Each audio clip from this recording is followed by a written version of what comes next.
Hello there, everyone. My beautiful internet friends. Welcome to the very first episode of the Turbo Dude podcast. This is my best friend and co-host, Aaron Palos. Hello. From Life of Palos. He is also a YouTuber, and we have a special panel of beautiful guests today. Round of applause. We do. Yes. So on this topic, on this podcast, we are going to be talking about issues around dating, relationships, marriage, current events, and bringing in guests every week to share their thoughts. They might disagree. They might agree. We'll see. So thank you so much for joining us. This is the very first episode, and I'm super excited to have you guys here. I wanted to start by having everyone go around, introduce themselves. If you want to say your name, age, if you're comfortable, and what you do for work. We'll start with you, Tom. Yeah. Okay, yeah, sure. My name is Tom, and I'm a 45-year-old software engineer. Hell yeah. Oh, I just broke the first rule of no profanity. I don't think hell counts. I'm glad I don't know so if that many counts. percent. I don't think that counts as like a negative word. I think we're okay. I think we're good. All right, Heaven, yeah. Perfect. Okay. Cancel it out. I'm Shaylee. I'm 33, and I am also a YouTuber. I do like plus size fashion and body confidence around my channel, so that's what I do. I'm also my grandma's caretaker right now. That's like my job at the Oh, wow. moment. Yeah, that's awesome. So first off, feet pick. All right. So I'm Russell, and I do. I'm 33. I do like photo, video, and AI stuffs. Yes. So, Wonderful. do you also want to introduce yourself? I mean, I kind of I did. should. I'm Aaron Yeah. Palos. I run an automotive community kind of YouTube channel. And this is kind of a new thing for me. Never Yeah. going live generally ever, but now we're going live, so it'll be really fun. Yeah, this is like one of your first times live, actually. I know. Joe and I have known each other for a long time. Perfect. So should we've introduced everybody. Yes. Relationship status? Yeah. Oh, yeah. What is, if you guys are comfortable sharing, what is your relationship status? I'm married. We just actually had our 20th anniversary this year. Congratulations. Okay. That's amazing. Yeah. I am divorced, but I'm dating someone. Excellent. Wait, how long have you been dating? The current Like- someone you're with? Oh, a year. A year? A year tomorrow. Oh, wow. Actually. Oh, that's Fancy. pretty cool. Awesome. Good. Are you guys doing something special? Yeah, we're going to Glenwood Springs Oh, and Aspen if we have time. Very nice. Beautiful. What's up? I'm just single. Would you say the DMs are open, Russell? Just kidding, Yeah, I kidding. mean, you can slip and slide in however you like. Oh, yeah. All right. Perfect. Well, do you want to start off with the topic? Do you have something topical in mind? So I wanted to start off. Tom actually sent us this topic earlier this week. Tinder, which is a dating platform you may love or hate, depending on your experience with it, recently launched a whole new section of their app where it is now $500 a month to be in this special 1%. Also, I believe a benefit of this is that you can message people without them having to accept your message up Correct. to twice a month. Which there's no way that's going to go I poorly. believe it's invite only for only their most active users. Oh, does that mean? I'm it's not popular? I'm not exactly sure what that means. I feel Yeah. like they're being a little bit cryptic about it. But if you're special enough on Tinder currently, you can pay them an extra $500 a month. Would you do this? That's way too much money. Yeah, that's a way hard too no. much, no. It sounds like they're trying to be like Luxor or whatever that other one is, like for the famous people dating app. There's like a similar one. What was that Where it's Raya. called? invite. Yeah, maybe it's Raya. That's what I'm Raya. thinking of. Yeah. Something like that. But like, I don't know. I guess I would have to, when I look at the analytics of things, because like when it comes to men on dating apps, it's a lot of famine. There's Yeah, like, right. it's really, really difficult. And so like if the return is there, then could potentially be worth it. But until I would have analytics on that, there's no way. Are you on any current dating apps right now?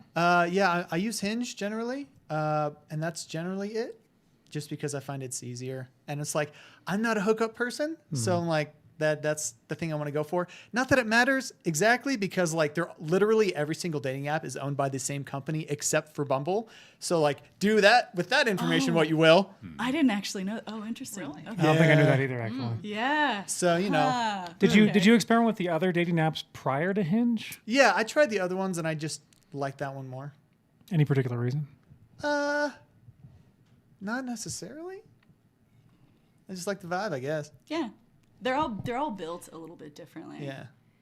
Shaylee, I know you were also, like, before you were in the relationship that you're in, what kind of dating did you do, if any? I never had any luck on Hinge at all. Yeah. So that's interesting. I tried out all of them just because I was totally curious just what each platform was like. And I met my boyfriend on Facebook dating, which I did not know existed until somebody told me about that. So That hasn't been around as long as the other ones, right? I think it's fairly new. Like it's- the last 3 Yeah. years, maybe Yeah. I would say. Yeah. So Do you know That if it was ever successful matches for you up me. with your friends? Like, would it ever match you up with your that's a friends? good Because I'm question. actually curious about that. it, yes, actually, it does. Really? It does match you up with friends, and it'll also tell you if you have mutual friends, which comes in handy. Indeed. Is this person a weirdo kind of Yeah. questions? Yeah, that makes sense. Yeah, like if you're really interested in the person, you can just ask your friend, like, hey, who is this person and should I date them? Yeah. I think it's nice to have a little heads up beforehand.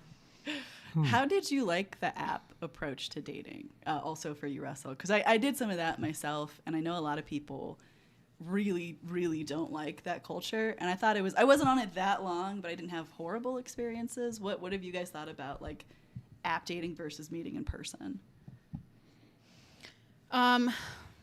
Well, I am very introverted, so I am one of those people that's not just gonna like walk up to somebody and be like, "Oh, hi, you're cute," you know, or like make a move or whatever.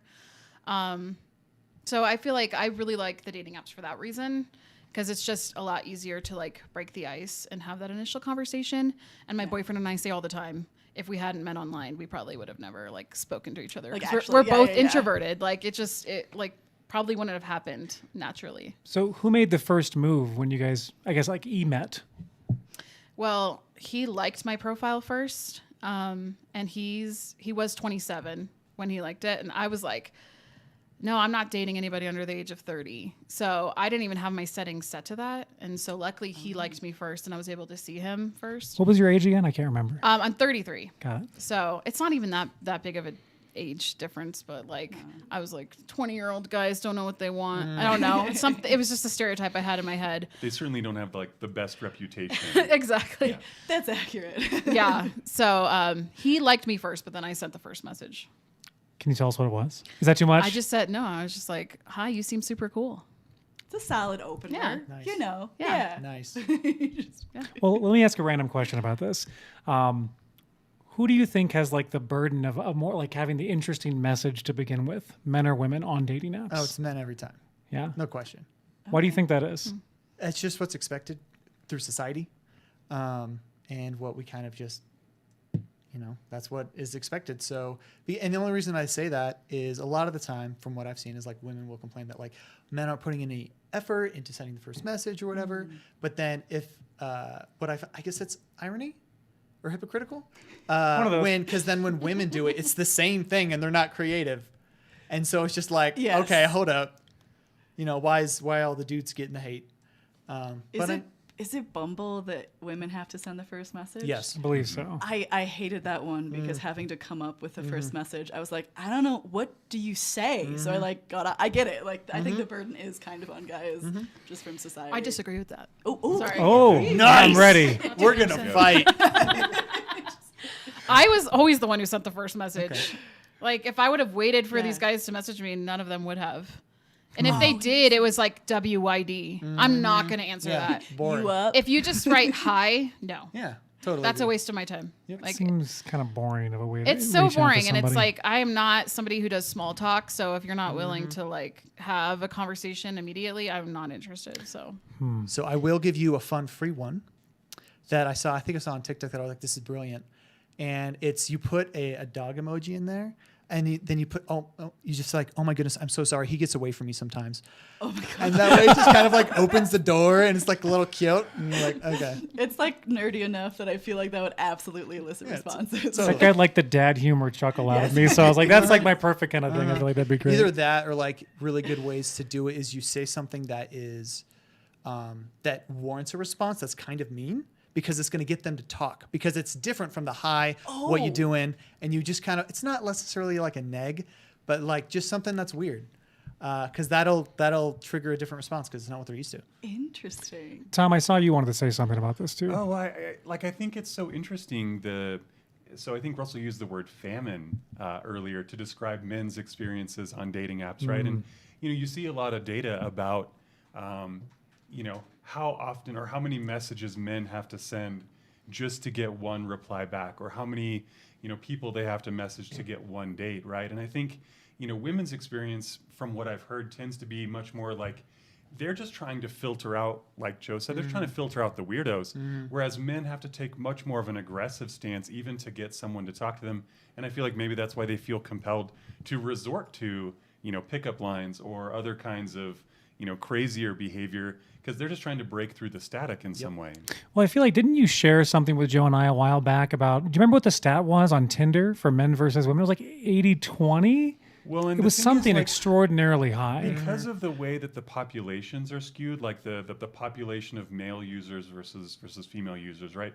You don't have to tweak the numbers very much before the average guy user gets almost no messages, almost no attention. And the average female user is receiving so much attention that she feels like overwhelmed. She's being bombarded by all of these messages. And it's just strictly a function of how many men versus how many women. It doesn't even have anything to do with the individual people that are on there. I will add to that. There is the exception to the rule where you might have like the top 1% of men on those apps that all the women are after. Sure. And those people are doing really, really, really well, but you have to learn how to necessarily like cater your profile in order to get into that vein. What that is, I don't know, but I know it exists. I was like, what is that then? It's out there. Yeah, I don't know what that would be either. I feel like if you respond or if you write a message and you reply to something that the profile said, that's your best bet. Because it actually means that you took the time to like read the profile. Because I think most people, like especially guys, and I've had like the guys in my life confirm this, they'll just like tap on everyone and then see who will like respond to them and who will start conversation. So it's one of those things too, where it's like, did you just like my profile because you're liking everybody, or did you actually like what you read in the profile? So if you send me a message about something in my profile, I know you took the time to like read it, and that really stands out. Yeah, that makes a lot of sense to me. I noticed that as well, where I was like, oh, you actually, okay, cool. Like, I'll talk. I think the other important thing with that is if you're going to put stuff in your profile in general, make it open-ended. Don't just make it like a yes or no thing, because that's what's going to initiate that conversation. And if you can, have camaraderie on that thing, that's going to make it way easier. So I want to segue into something that you talked to us off air about. So you said you were recently at what would you call it exactly? I mean, it's basically just like a dating workshop. Can you explain kind of how that was, how you found it? Like, what was it like to be there? How long were you there? I was there for like 3 days. It was in Bastrop, Texas. It's like half an hour from Austin, Texas. Okay. And so basically there's this dating coach I followed for a while. I think I originally was served a Facebook ad for it. His name's Adam Lyons. And, when it comes to anything dating related, I am very vigilant on making sure that whatever this dating coach is talking about is make sure that they're just making sure they talk about consent and people being comfortable. And I'm like, if we're talking, those two things are there, then I'm like, all right, I might listen to what you have to say. Otherwise, it's no-go for me. But a lot of it, what it comes down to, and I'd watched a video earlier today, but there's like 3 things that if you want to find someone that you need to have. One of those things is abundance, or pre-selection. And basically what that entails is if I am hanging out with a bunch of women that I think are attractive, but I don't want to date, they're going to have similar people in that realm that I would also find attractive that I could potentially date. So that's like number 1. Oh, interesting. Then you want to, also be able to have a conversation. Like that's number 2 of being able to have it back and forth and it be a good conversation. And then the last thing that you need to have, which is what I struggle with more than anything, is sexual escalation. Okay. And if you have those 3 things, then, finding, a girlfriend or whatever is much easier. Because if you only have 2 of those, that's not going to necessarily work. You need to have all 3. Interesting. Okay. What's the sexual escalation part of So it? that's Is that like taking chemistry? it like, yeah. So that is part of it. But like one of the things that I thought was really interesting in that dating workshop is you start really, really easy and you just start with the hands. Okay. So you could be talking to someone and be like, hey, I think you're really cool. And you ask them for a high five. So you break that first boundary, right? Because again, you're asking, hey, can you give me a high five? I think you're really cool or whatever. And then slowly from there, if what you do, and I think this all goes back to consent, is you work up like to like the arm and then like the shoulder. And each time you move up, then you ask, hey, you go to touch that, and then you pull back and say, hey, can I touch you here? Is that cool? And they say yes, then you can go ahead. And if they say Got no, it. then you take 2 steps back. And then you work again from there. Go back to the high five. So when you're actively trying to date, is that right? Right. Got it. Interesting. Or just building sexual escalation in general. Yeah. Oh, yeah. And making sure that people are comfortable and like to. I know that's one thing. I've actually had a conversation with a few guy friends recently that like, there's a real, which I think I really appreciate. There's a real concern of like making people uncomfortable with making like the first move or whatever that is. And I think, I don't know. I feel like that often comes on guys. What do you guys think? I would say generally, what Adam talked about, which I really agree with, is you need it to be when it comes to that sexual escalation, it needs to be an enthusiastic consent, like a hell yes, and you can just build that over time as you just slowly build that escalation and see where they're at. And there's going to be like certain tells or whatever, or they'll just be say like, freaking touch me. And then you're like, all right, cool. Then you know it's enthusiastic. Best case scenario, I guess. You know? Was this dating coach saying that you should be asking for each level? Like if you wanted to touch someone's shoulder, are you asking for permission to do so? Yeah, generally.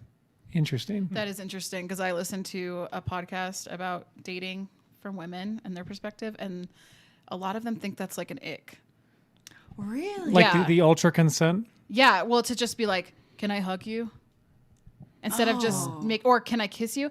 I am like, I think that's respectful, and Yeah, I think that's I hot. think that, yeah, I like that. But some women think that's an ick. Of course, everything can be an ick these days. I don't know. I feel like there's always icks. But So I feel like with that, you can also phrase it in a way of, say, I'm going to kiss you now. And then that gives them That's the better. option, right? It's not as icky or whatever. Okay. Because it says, I'm going to make this thing, you know it's happening, and then you can pull away you and know say in no. advance. Right. To like, okay, interesting. Got it.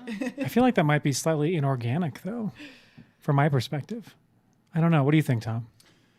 I think, different people have different approaches to these things. And I feel like, so much of getting to know someone, like a first date, or even in a social setting where it's not necessarily a date, is like, do you know this person well enough to get a read on how comfortable they feel about what's happening? I will say, okay, so 20 plus years ago, the night that my wife and I kissed for the first time, we actually started by touching our feet on the couch. We had socks on, and we had our toes Nice. touched.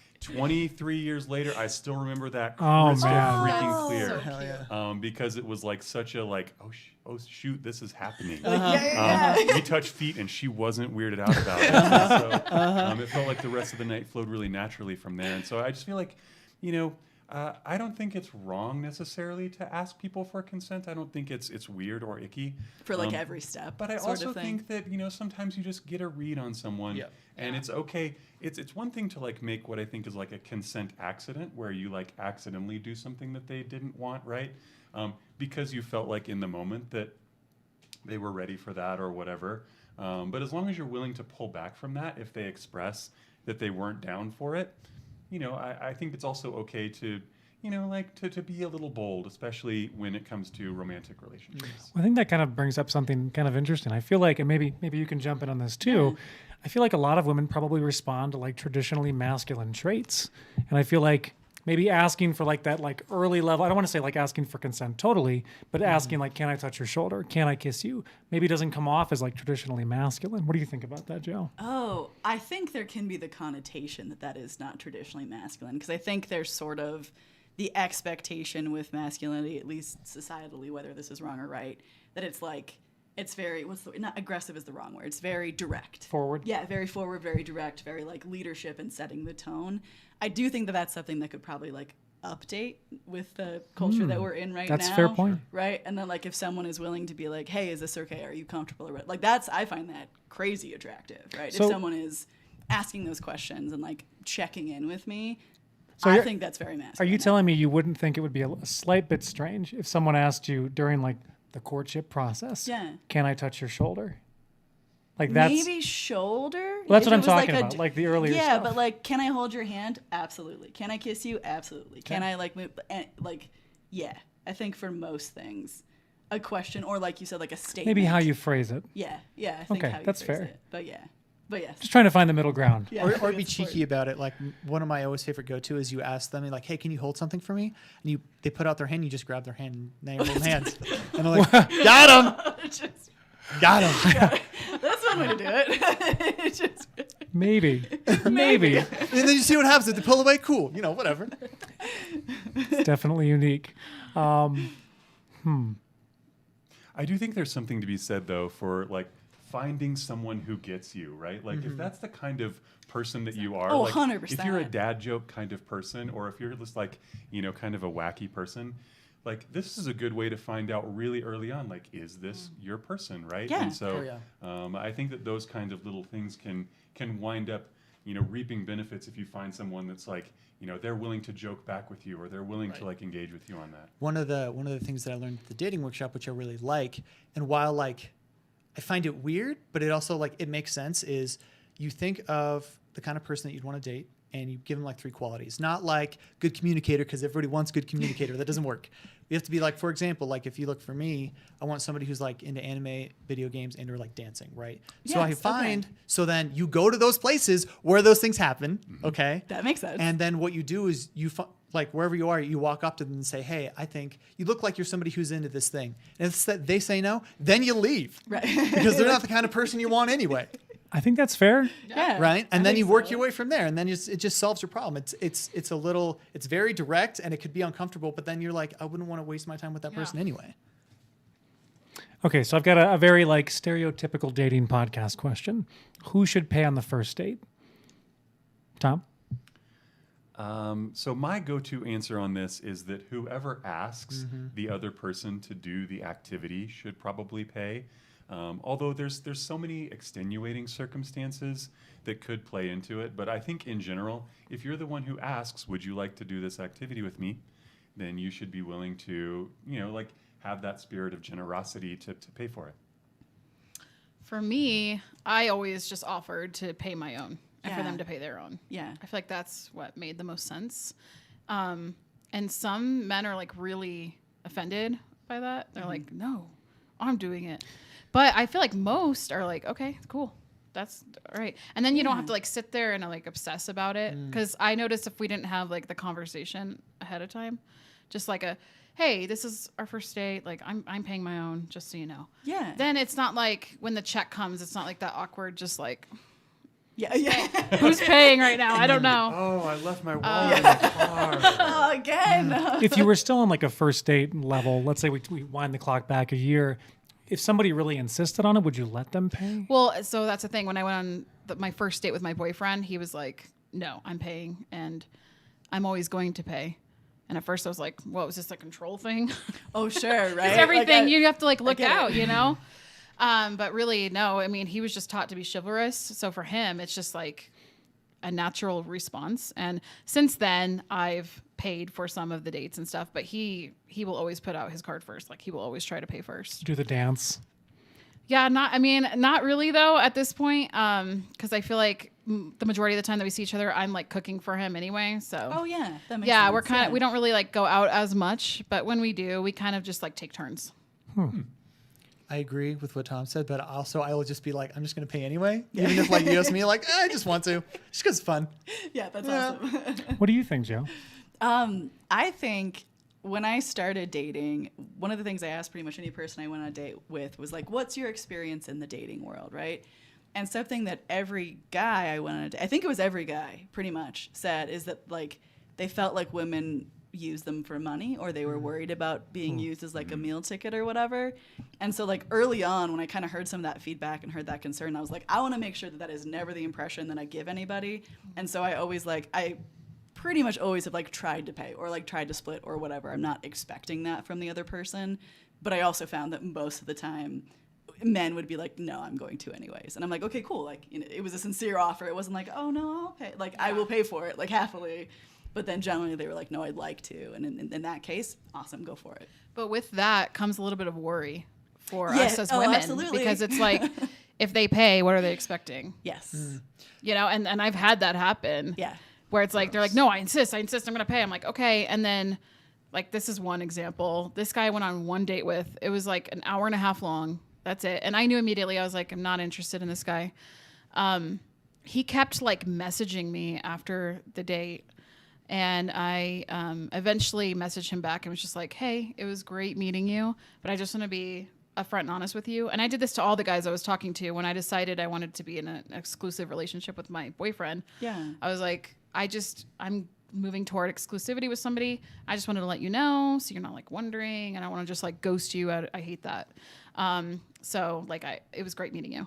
And he went off on me and was after that very adult explanation. Yes. And we had only met for an hour and a half, and he was like, "You cheated on me with this other man." Oh, buddy. Yes, Right, cool. This is 1 hour and a half date. I'm not kidding. Are you right kidding? now. And this man was like 48 or something. I was just like, dude, grow up. I was like honestly in shock over it, but that's not really uncommon for women. Like that's kind of stuff happens. So how soon after you met him in person did you know that it was not going to work? Was it like instantaneous? Well, there was Just like got a bad no vibe? immediate attraction for me because he had used pictures from like 15 years ago. That's rough. Interesting. So that was the first thing. And then I think it was like probably 10 minutes in when he told me he left his kids in another state. I was like, no, I'm good. Yeah. I could never do that Well, to that my doesn't kids, say so. commitment. I don't know what does. Yeah. Okay. I also had a similar experience with the expectation thing and like the not ghosting. I tried like not to ghost people if I was like, this isn't it or whatever. Yeah. And there was one guy I sent that message to after a first date, after we got like drinks. I was like, hey, it was good to meet you, but I feel like, I have a stronger connection, otherwise like basically have a nice life. And he went off on me to the point, I don't block people, where I actually blocked him. I was like, I'm good. Like, I regret going out with you, like blah, blah, blah, all this stuff. And I'm like, okay, but I think it's important to be honest about connections. What was his rationale for being upset exactly? I don't know. I couldn't tell you. It's just, we got drinks for like an hour and a half. What was he angry at you for? Did he say anything like that? Like wasting his time. Wasting his time. I feel like it's just the sting of rejection and Probably. they just let their ego get in the way. I don't know. Yeah. Yeah, it's not uncommon. I remember when I asked somebody out and it was just through like DMs or whatever. And they're like, oh, I have a boyfriend. And I just responded, oh, like, that's so wonderful. Like, I'm so happy for you. Yeah. And they were just like, that's like so weird for you to respond that way. Were you respectful and nice, Yeah. Russell? I was like, oh, my cool. God.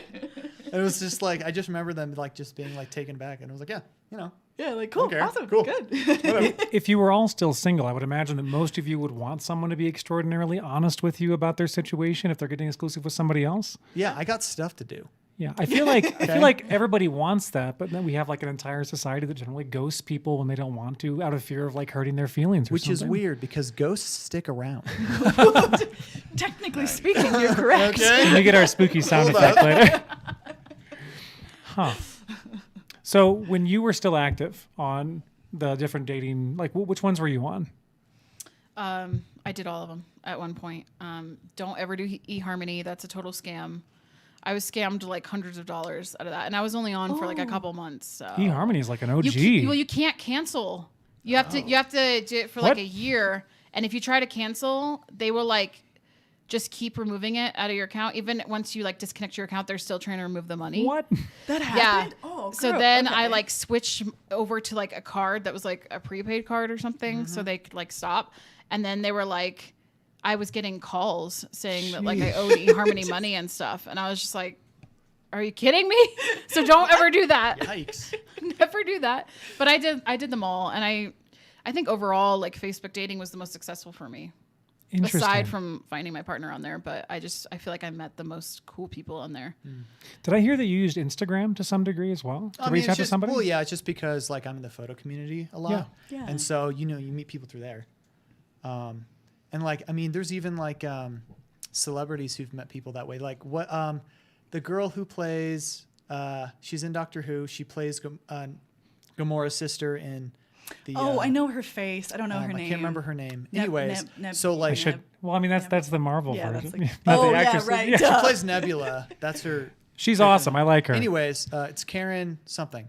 Karen Gillan. Thank you. Oh. That's what it was. So basically, like, she met her husband. She literally sent him a DM on Twitter and said, I think your jokes are funny because he's a comedian. So it's Yeah. like that went over and now they're married. So like, You never know.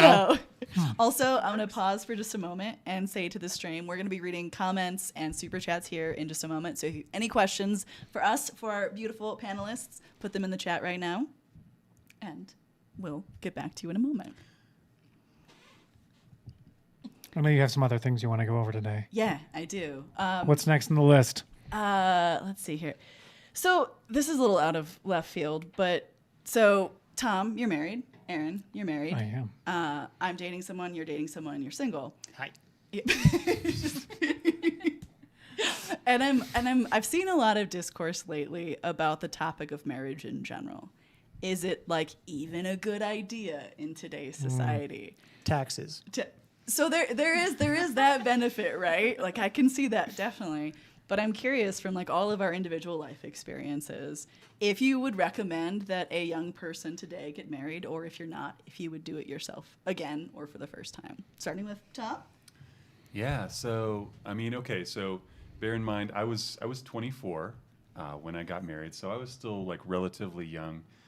You know, my wife and I had been together for roughly 3 years when we made the decision, and you know, like sometimes I feel like, you know, were we too young? Like, you know, should we have like dated longer or whatever? But I do think there's something to be said about if you want to build a life with someone, if you want to build a family, if you want to have something long lasting, sometimes I think you just know very early that this is your person and you want to be with them. And I do think that in terms of providing stability for your life, for providing stability for your kids, being married to your partner has a lot to show for it. And so that was a super long way of saying I would totally marry my wife again in a heartbeat. She's freaking That's awesome. so sweet. When she watches this later, it's going to be an awe moment. I love it. You got Fair points. enough, fair enough. The real question is, do you guys still touch feet? Well,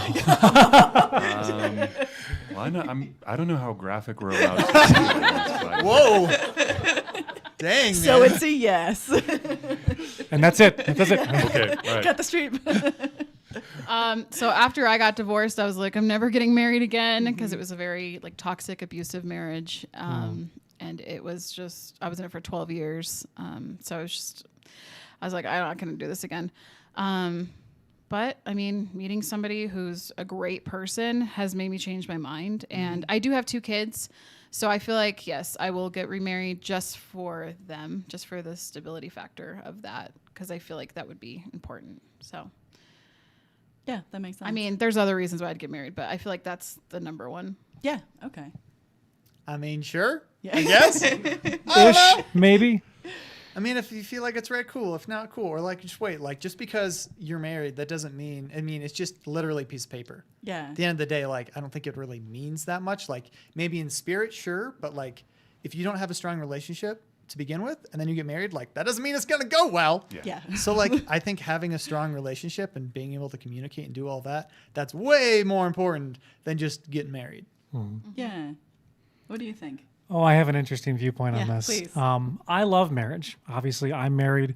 I would probably tell anyone that has any sort of like financial disparity between their partner and themselves to get a prenuptial agreement, or even if they're already married, get a postnuptial agreement if you're going to do one of those two.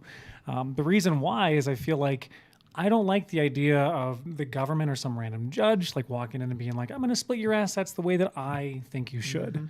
I think that like if you're going to get married and spend the rest of your lives together, like talking about like what would happen if we end up getting divorced someday is a very real thing that most people should do at some point.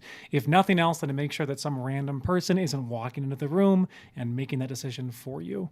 But that's kind of the big thing. I love marriage. I do think people should really, think hard about it before they get married. And even if you don't want to get married, if you want to have a long-term relationship without that, that's fine too. But I think that, getting those prenuptial, postnuptial agreements figured out beforehand is a very good thing. And I think it should become more commonplace in our society so that it's not just a weird thing and it's not something looked at as like you're setting yourself up for failure, which I don't really think you are. You're just making smart financial decisions prior. And I agree with that, and Adam Lyons also agrees with that. Oh, interesting. He talks about that too. I feel like that's actually a pretty I'm hoping that becomes a better more we can all talk about this kind of thing point in society. What do you think, Joe? Yeah, I think I kind of agree with both you and Shaylee, that I'm about a year and a half out of a divorce. And initially when I got divorced, I was like, never again. Not like not never again in a committed relationship, but it was the legal aspect of things. And it was precisely what you talked about, that like there was a judge who has no idea what my life is, what our relationship, anything, has no context for anything aside from what's been written on paper, that like delayed things months because he wanted to approve or deny something when like we were in agreement on everything. And it felt like such a weirdly violating experience to have some dude I didn't know make massive decisions for my life.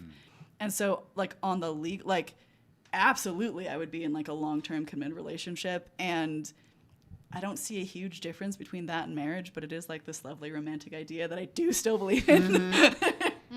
But specifically, the legal aspect of things is the thing where I'm like, I don't know. And I also was taught that like never get a prenup, don't even talk about it, because you are literally planning to fail. I was like, told the same thing. You can't even think that way. And now I just kind of think of it as like I'm not interested in the government being involved in my personal life. Period. End of story. And like I don't think it has to be unromantic. Still a difficult conversation though, Tommy. Okay, I mean, not having a prenup though is how you end up having to split the Beanie Babies in the courtroom in front of God and everyone. Well, then So I think true. if you take that idea of a prenup, so you're telling me that like engineers, they don't ever plan for failures, right? Good Right? point. I Russell. actually really like that. I really like that as an idea. Right? And like they have stress loads and stuff, and they plan for this, that, or whatever. They plan for it to fail. So like, you know, if it falls apart, cool, we're gonna be as safe as we can. Like, so Yes. doesn't really make sense to me that we're gonna play it to this thing only. Yeah, I think that's super true. It's kind of limiting yourself, and I think it's also denying like potentially uncomfortable conversations that are a great place for growth in a relationship, or like if you're thinking of taking it to the next level. Like it would be super uncomfortable to be like, to talk about a prenup and like what's yours, what's mine, what's ours, like under what conditions would divorce make sense to you? Like having those conversations before you get married, I feel like would be really, really beneficial. And like I wouldn't have done that 10 years ago because hell no. But now I absolutely would like have those conversations and get on the same page. Here's kind of a random question about marriage generally. Is there a time limit you think you should date someone before you get engaged? So in my marriage, we dated for 4 months before getting engaged. I grew up in the evangelical Christianity culture like Joe. So that was pretty common. Shout out. That was Yep, No, also. don't shout it out. that's pretty normal. So yeah, not that I can say that, but I mean, I think like taking your time to get to know somebody is really, really important. Is there anything that you would look for within a period of time of dating someone before you would get engaged? Like, are you looking for anything in particular? I mean, the list is so long, you know? It's like, how do they respond when they're angry? How do they treat people? How do they handle money? How do they treat kids, since I have kids? Are they open-minded? Are they closed off? For me, it was like, are they a feminist? I'm only going to date men who are feminists or like believe in women. Yeah, I don't know. The list can go on all day, but I feel like there's a lot of things you don't really see in somebody until you are close with them and like live together as well. So that's something that my whole family's fighting me on right now because I want to move in with my boyfriend eventually. Yeah. And they're like, you got to be married first. So that's a whole, that's been a whole topic of conversation.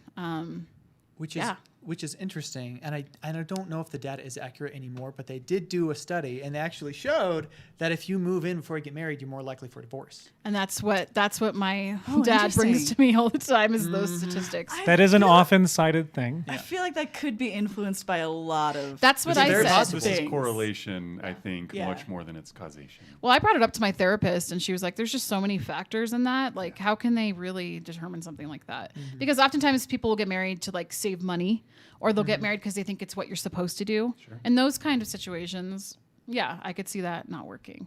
You know, but that's not every relationship. Yeah. So And even then, save money, that's because of capitalism. right. Okay? Tom, Let's be real. It looked like you wanted to say something too, Tom. Well, you know, I do think that vetting someone carefully before you decide to marry them is of course wise.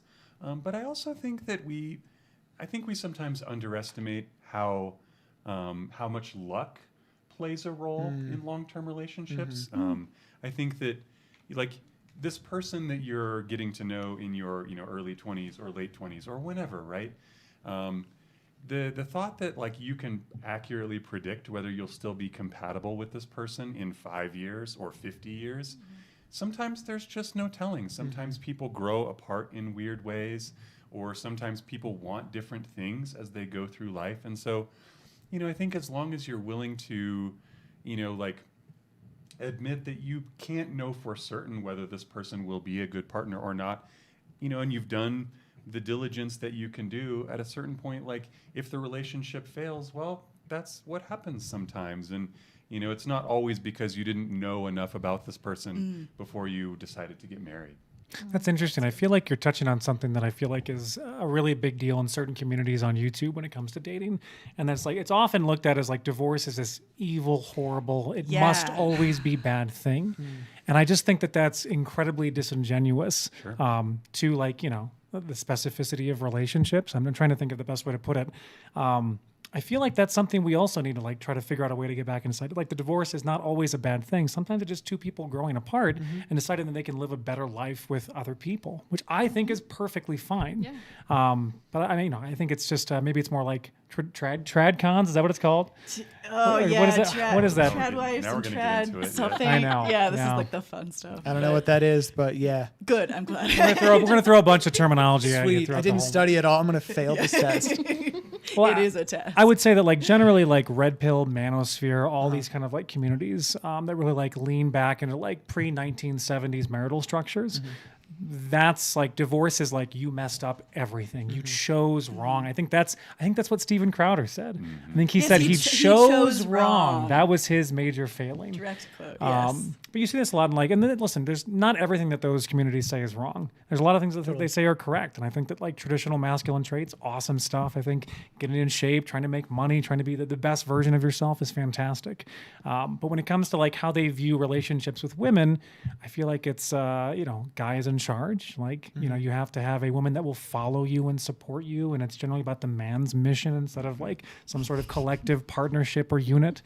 And I don't know, it frustrates me that, like, people can't see divorce as, like, potentially a very positive thing, which is a weird thing to say, but I think needs to be more out there. Yeah. What do you guys think about that? Also, your hands up.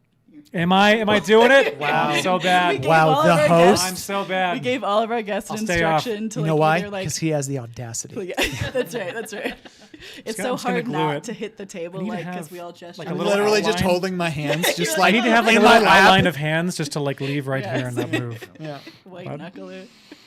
I mean, going back to, like, my background, I was a worship pastor for like 10 years, and my ex-husband was in ministry with me. And divorce isn't an option when you're a Christian, but it's especially not an option when you are a leader at church. I can't imagine. It's like you are literally stuck. You have no choice. You have no voice. None of that. So, sorry, I don't even remember what the original question was at this point. We were just talking Divorce, about cool. if divorce is okay, if it's potentially a good yeah. thing sometimes. I always get triggered by these kinds of conversations because so many people, like, came out of the woodwork when I announced that I was getting a divorce and just said the most awful things and like acted like they understood even a fraction of what even happened. And I didn't even come out and say that my marriage was abusive until like 2 years later. So, but I remember, like, when the church found out that I was asking for a divorce, they tried to bring me in to talk to, like, the elders' wives and, like, fix it and everything, which is very common. And I think being taught and being told over and over again that divorce is not an option at all just keeps people stuck, especially women. And the system is just not set up in a way for us to succeed in that way, especially. Which is interesting when you were bringing up prenups earlier. Like, that's the first time I've ever heard anybody actually have this conversation.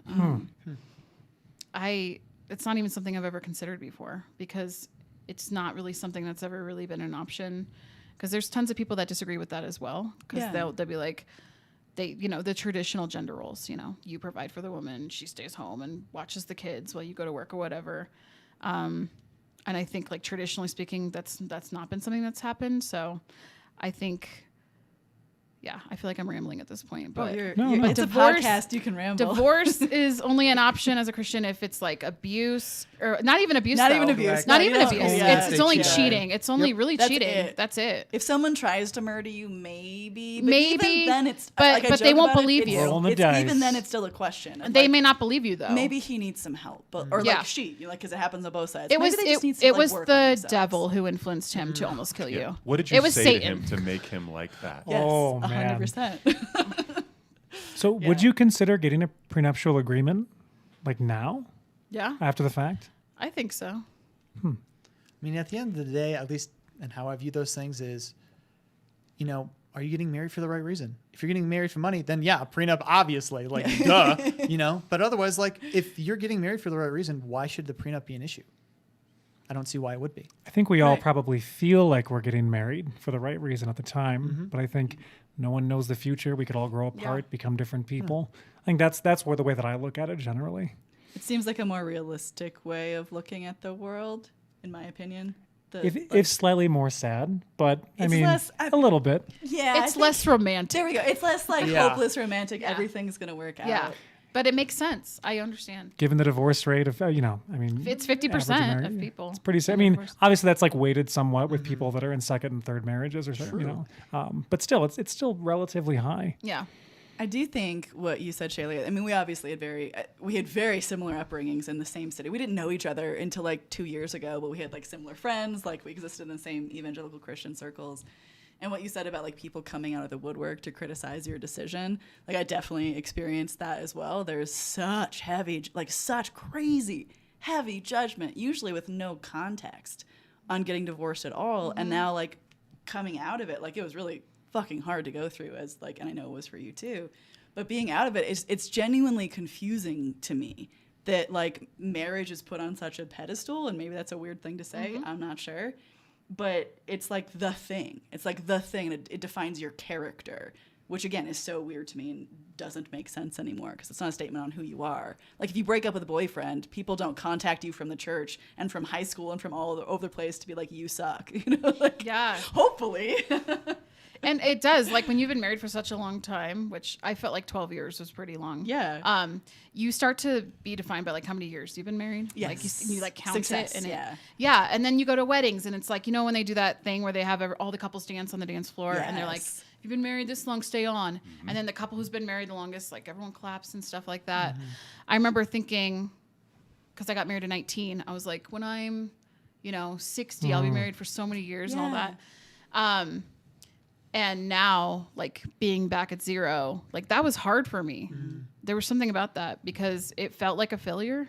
Yeah. But then I really thought about it and I was like, okay, but just because you've been married for 60 years, what does that even mean? I mean, are you actually in a healthy, happy relationship? Because there's tons of people that are in toxic, crazy relationships that should not be married, and they're bleeding that onto their kids and stuff. Yeah. And we're celebrating it. Like, Yes. congrats, it's your anniversary. Great. You're together another year. Yeah. And it's like, You stay. they really shouldn't be, though. So the nicest comment I got was somebody told me congratulations when I announced my Oh, divorce. yeah. And now I do that. Whenever somebody announces their divorce, I say congratulations. And everyone will always make a comment about it.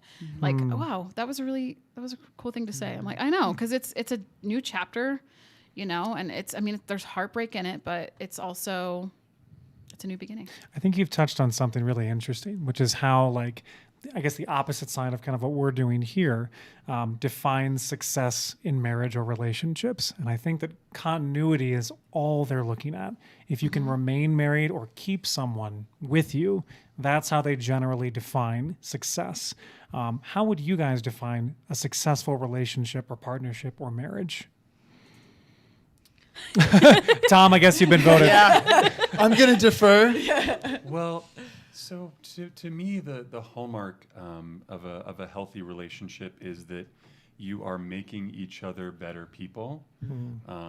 Like even it can mean like totally different things over time, but if you're growing as a person and you're growing as a couple, To me, like that's really all that matters, right? Like everything else can be, like you can deal with everything else. But if you can like look at this person and be like, I'm better than I was 6 months ago, or 5 years ago, or 20 years ago. I mean, definitely I am. Because of this person, because of the conversations that we have, because of the support that I receive from this person, to me, that's what it's really about. I think that applies to friendships as well. It doesn't have to be a Oh, Absolutely. yeah, relationship. for sure. Yeah, I think that's very true. What do you think? Not trying to change the other person Oh, is a yeah. big one. I think and I'm not saying just, remain stagnant in life and like not continue to grow, because I think that's important. But I think if you're going to go into a relationship with somebody and you have like a list of things you want to change in them, that's obviously not going to work out. And because people will change, like you said earlier, people change. Sure. So I think not trying to change the person, but like accepting them for who they are and their little quirks and flaws and stuff like that. And just giving up that control. I think that's pretty important. Yeah, like the acceptance of the other person, their safety in that. Yeah, Like, yeah. that safety and just like knowing that you can like be yourself with somebody. Yeah. What do you think, Russell? I mean, that all sounds good to me. He's in. Yeah, sign me up. What about you? Well, in terms of successful marriage, Yeah. partnership, man, it's a really good question. There's a lot. I think of the ability to grow and build something. Like for me, like building something with my spouse, with Megan, has been like the most incredible like part of my life. Whether that's like a business venture or like growing in, an activity that we both love to do together. The ability to like grow over time and build something has been like my paramount issue for, is this relationship succeeding? Obviously, we're all going to have rough times in relationships. I feel like communication is a huge deal for me. The ability to have like rational, logical discussions about things that we're not seeing eye to eye on is a huge part about that. If communication breaks down over too long of a period of time, I feel like that starts to be like a big red flag. I genuinely just enjoy doing everything with my wife. And I feel like if it wasn't the case anymore, I would know pretty quick that it wasn't going to work. But what do you think, Joe? Yeah, this is a question we talked about asking guests, and I was like, yeah, I want to hear everyone's thoughts. And I realized I don't think I have a very great answer for myself. Oh, I had to think of the spot. I was like, oh, wait a minute. what is a successful relationship or a successful marriage? Because I don't think it means staying together by any means.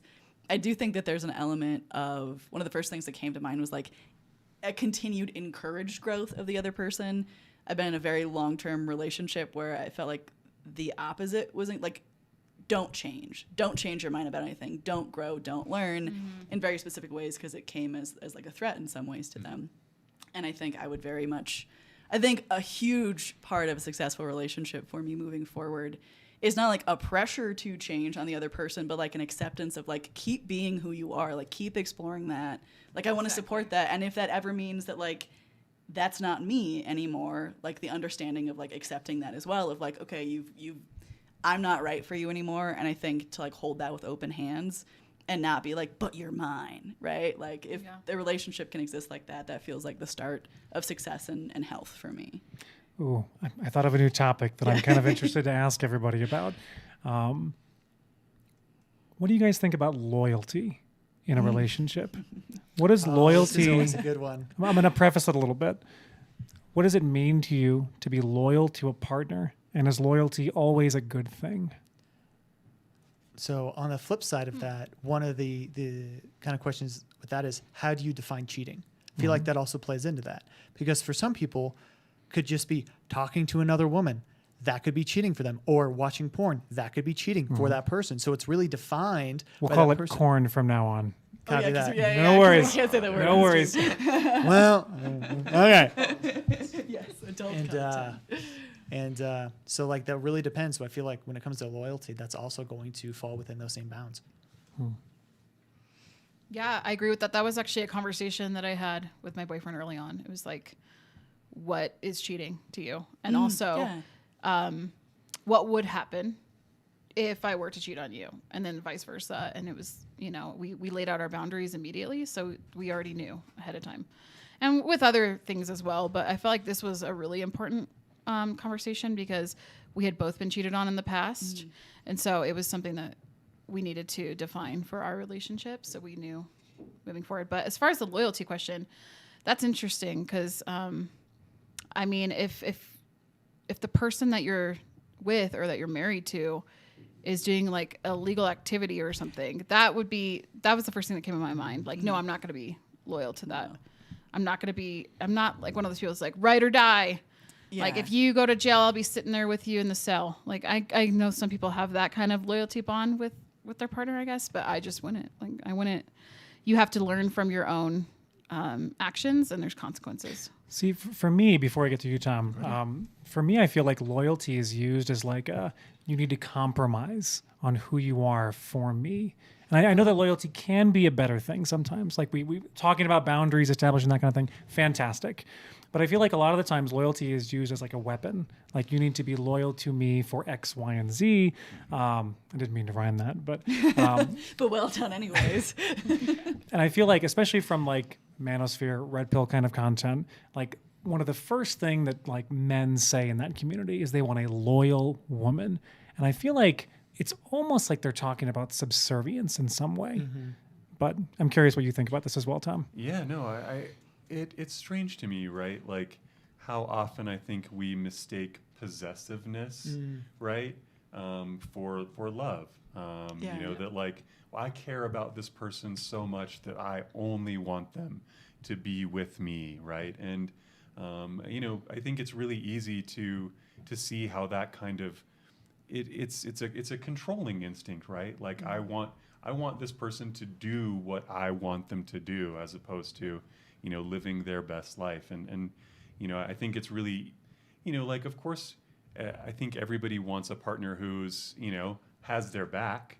But if you expect your partner to have your back when you're behaving badly and or being bad to them, I think that's totally unrealistic.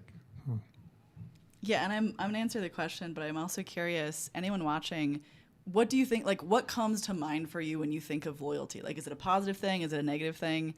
I know for me, Aaron, you and I have had a lot of conversations about this topic because it comes up so commonly on like dating podcasts or like Red Pill, MANOSPHERE. And I feel like I have such a bad taste in my mouth about the word loyalty, which does, like, being loyal is a good thing, right? Like that's what we've all been taught. And I think there has to be a context for that maybe I misunderstand, but I primarily seen it misused as like, stay with me even though it's not good for you, whether that's a friendship, a relationship, whatever. I think loyalty in certain ways, like having my back, you know, like that kind of thing. Support is different. Support, yeah, like supporting someone, being like, yeah, I'm going to give you more leeway than I might give someone else in this situation, you know, because I've known you longer, you're my friend, you're my husband, partner, whatever it is. But outside of that, I feel like loyalty is this thing that we weaponize against people, and I don't like that word. And I'm working through it. I'm open to my mind changing on that. Well, I feel like it ties right into the idea that like continuance of a relationship is their entire metric, right, for like what success it's in a relationship is. And I feel like that's why I've heard so much of this by watching other podcasts in this area that I just have such a bad taste in my mouth, like what you were saying. But I think probably same for me as well. That I've just heard it. Rarely have I ever heard it in a context that I'm like, yes, that's beneficial. That makes sense. I agree. Yeah, it just seems kind of controlling. There's a great comment here. Please. Someone said loyalty is like patriotism. Maybe it's just good for the holidays. Sorry. That's like the funniest comment. Sorry, that's amazing. If you guys have comments, put in the comments. Thank you, that is amazing. Yeah, I'm curious. So La Cafadora says, I want a partner that is loyal to honesty and integrity in words and actions, or I can't trust them. So loyalty to like characteristics or like qualities in themselves. I love that. I think that makes a ton of sense. Curious, I'm going to read a couple other. Oh yeah, feel free to look through some. Let's see here. Josh says, loyalty is putting yourself in their shoes and asking what is right for them. Oh, interesting. If both ask that, then there will be a consensus. It's not compromising who you are, but growing together as a couple. Totally on board with that too. So maybe loyalty is a good thing. Look at all these rational people in the know, chat. right? I love it. Unacceptable. I have a lovely community. I like your people. And if you want your particular comment read, make sure to super chat. We'll be reading those out. Yeah, at the end. We'll read all super chats out at the end. Well, we kind of were talking about a little bit of MANOSPHERE and like red pill stuff. Should we talk about what happened to Fresh and Fit? That's literally what I was about to bring up. Yes. Yeah. I'll let you go for it. Yeah. So to preface, if you don't know who Fresh and Fit is, I'm not sure how mean I'm going to be. I'm very glad that you aren't familiar with our content, because I personally find it very grating, and it's not great. They are a very popular podcast in the red pill manosphere, think alpha male space, that is known for often saying pretty horrific things, specifically about women. I believe they've done a lot of things that are very questionable. And recently on YouTube, they were completely demonetized, which means they're restricted. They aren't making income from this anymore. It's a massive deal. I want to say that they the amount of money that they made through super chats, for instance, was I think maybe second on all of YouTube in that particular space. Over $1 million. If I remember correctly. Don't quote me on it. I'll double check later. So them doing losing something the wrong. them losing the ability to monetize is pretty massive. And I'm curious what you guys think about them. If you don't know them, that's okay. But really, maybe anyone in this particular space getting demonetized to the point where they're pushing off platform or something else like that. I actually think this may be the most effective way to deal with this, right? Because interesting. in my opinion, I feel like a lot of the red pill influencers, it's a grift. These people are not true believers. They're just in it for the money. They're in it to get famous, right? And so by taking away the economic incentives for saying these things, you're taking away the reason why this person is such a toxic influence on the community. And I think that's exactly the best way to deal with this, is to take those incentives away. Because I actually think the number of people who really truly believe that men are superior to women and all of these horrific things that are associated with this ideology is pretty small. But the number of people who are willing to exploit others financially by saying these things is much larger. Yeah, I think I completely agree with that. I think that's very accurate. I mean, I feel like you could go. So one, I understand that point of view, and I'm I support that in a way of I don't like people being, taking advantage of people, being mean, all that sort of stuff. But then you could get into the argument of free speech and how all that falls into it. But then I would just say, well, it's their platform. If you want to talk about what you want to do, make your own platform and talk about stuff. And you still have your freedom of speech. Is just, they're still saying stuff. You just can't make money at it. Yeah. Do you have any thoughts on that, Shaylee? Not really. Yeah, I agree. cool. Yeah. I think, I thought when I started this, I was gonna be I don't think I agree with it, generally demonetization, but I think I'm actually okay with demonetization, but not deplatforming. Right. Yes. I think deplatforming someone pushes people into the dark recesses of the internet. It makes them feel like they were so right in a particular area that the man is shutting them down to some degree. And we've seen this tactic used with demonetization and with deplatforming to get even higher levels of monetary donations from these people. So I think I'm okay with demonetization. I'm actually happy they're still on the platform. I don't think we should shut them out. But I mean, if YouTube doesn't want them to make money off of the things that they're saying, I think that's extraordinarily rational. What do you think, Joe? Yeah, I would agree with that. I don't think I'm on board with deplatforming. And that's kind of an evolving conversation in my mind. Deplatforming being someone is banned off of Twitter. They are banned off of YouTube. It's completely removed. I don't think I am for that. However, as a YouTube creator, I know I have to abide by their rules. Otherwise, my videos get demonetized and or I get completely wiped off of YouTube. It's a business, and what they're doing is business. What I'm doing is business. What you do is business as well. And I think it is completely normal to have to abide by the rules that the company you are working for sets. And if not, then have some privileges taken away. That doesn't shock me. That makes sense to me. But I do think that completely removing someone's reach, I don't know. When people start getting kicked off of everything, I get very concerned because it pushes people. It silences voices where you can no longer hear what they are saying. And if what they're saying is especially concerning, that feels scary.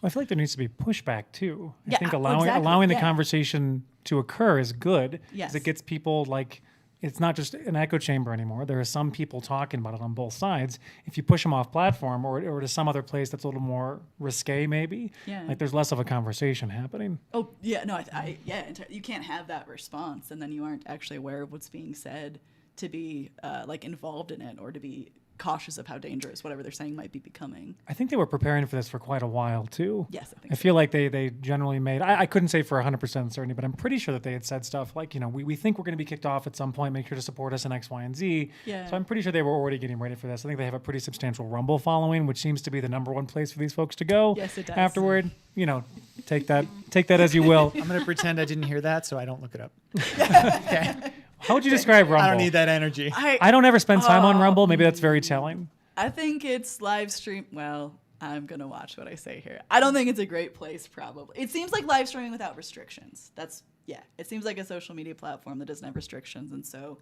every creator that I'm aware of who has gone there is saying stuff that seems to be concerning. Would generally get them banned off of From what generally I've seen. all the other platforms. Yes, exactly. But interesting. Yeah. I'll also take a look at comments here. Oh, yeah. Because I'm not.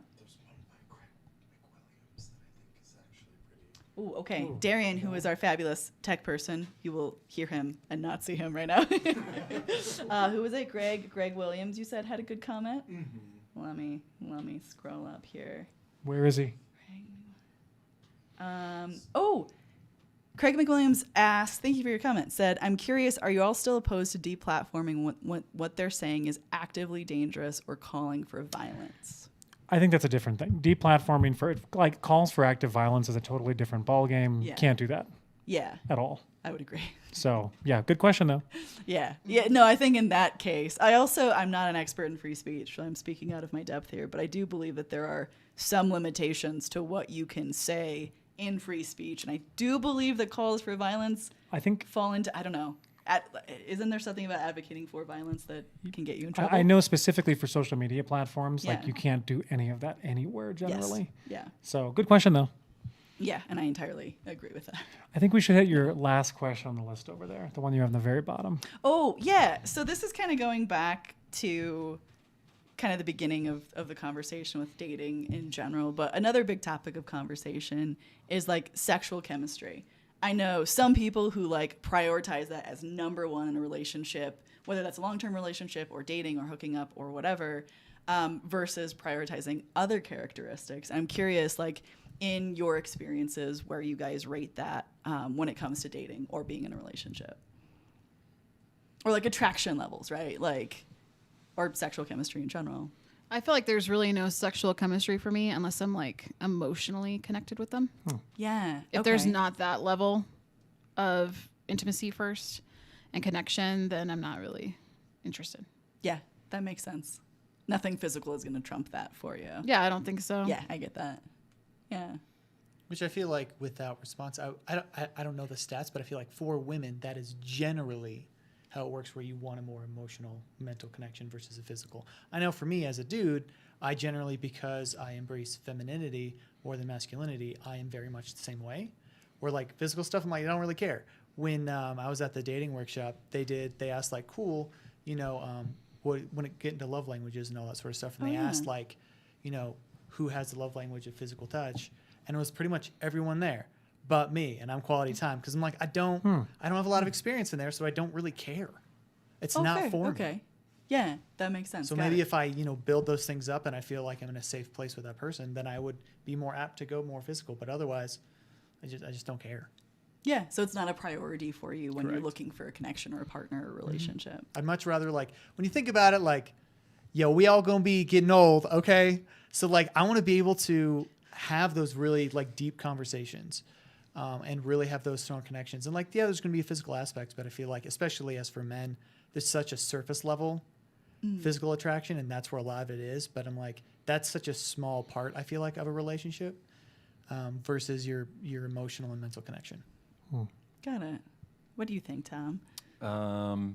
Okay, so as someone with a smoking hot wife, Good job. Tom, you sound like a job. youth pastor. okay, okay. So I do think that physical chemistry matters, and maybe not for everyone, right? But I do think that there is something getting to being intimate with someone, and sharing that physical connection. I think that bleeds over to a lot of different parts of a relationship. I think it can be a way to deepen the emotional connection that you have with someone. I think it can be a way to blow off steam. I think it can be a way to just like relax at the end of a hard day. I think it can be a source of joy and pleasure. And if you have a long-term partner where that aspect isn't present, of course you could replace it, I suppose, with other things. But I feel like that's, at least for me, a really fundamental building block of long-term connection is, do I think this person is hot? Do I love seeing them when they walk in a room? Do they light me up? And do I want to get close to them the second they're around? And like I said, that may not be how everybody feels, but to me that was one of the key things, like where I knew that my wife was my person, was like whenever she was around, I was like looking for her because I wanted to be next to her. So, kind of a pivot on this. I would imagine that most of you guys would say that sexual chemistry is important prior to getting married. Would that be correct? Yeah. Sure. Yeah. Yes. I wouldn't know. No? I mean, I've never had sex before, so I wouldn't know. Oh, right. Yeah. Would you be able to speak more on that? Yeah. Just never been in a relationship, and I don't think that, I'm not, again, because I'm not a physical person, generally, like that would be something that would have to be built up over time. And so it's just like, it's just, and all the time growing up, people are like, sex is not a big deal. Even now, people tell me sex is not a big deal. So I'm like, okay, I don't care. It's not. Okay. And even then, like, sex is such a small part of a relationship anyway. Not saying that it isn't, a part of a relationship that should happen or whatever, depending on how you feel about that. But there's just so much more to a relationship than just sex. And so I'm just like, okay. And even like, and I know I talk a lot about Adam Lyons because I just got back from that workshop. But of course, yeah. One of the things he talks about is when you go on a first date, you can literally just be like, yeah, sex isn't on the table. So it relieves that pressure. So you don't have to worry about it. So that they, at least most cases of women, they know where the intention is. Oh, sure. Yeah, that makes a lot of sense. So I think setting expectations across the board makes a lot of sense. So no relationships like over the course of your life, but like, have you been on dates, I'm assuming? Yeah, I've been on dates and it's, been fine or whatever. But for whatever reason, the women that I are interested in or interested in me don't live here. So, or they move away and I'm like, sweet, my type is people who don't live near me. Amazing. I do have a type.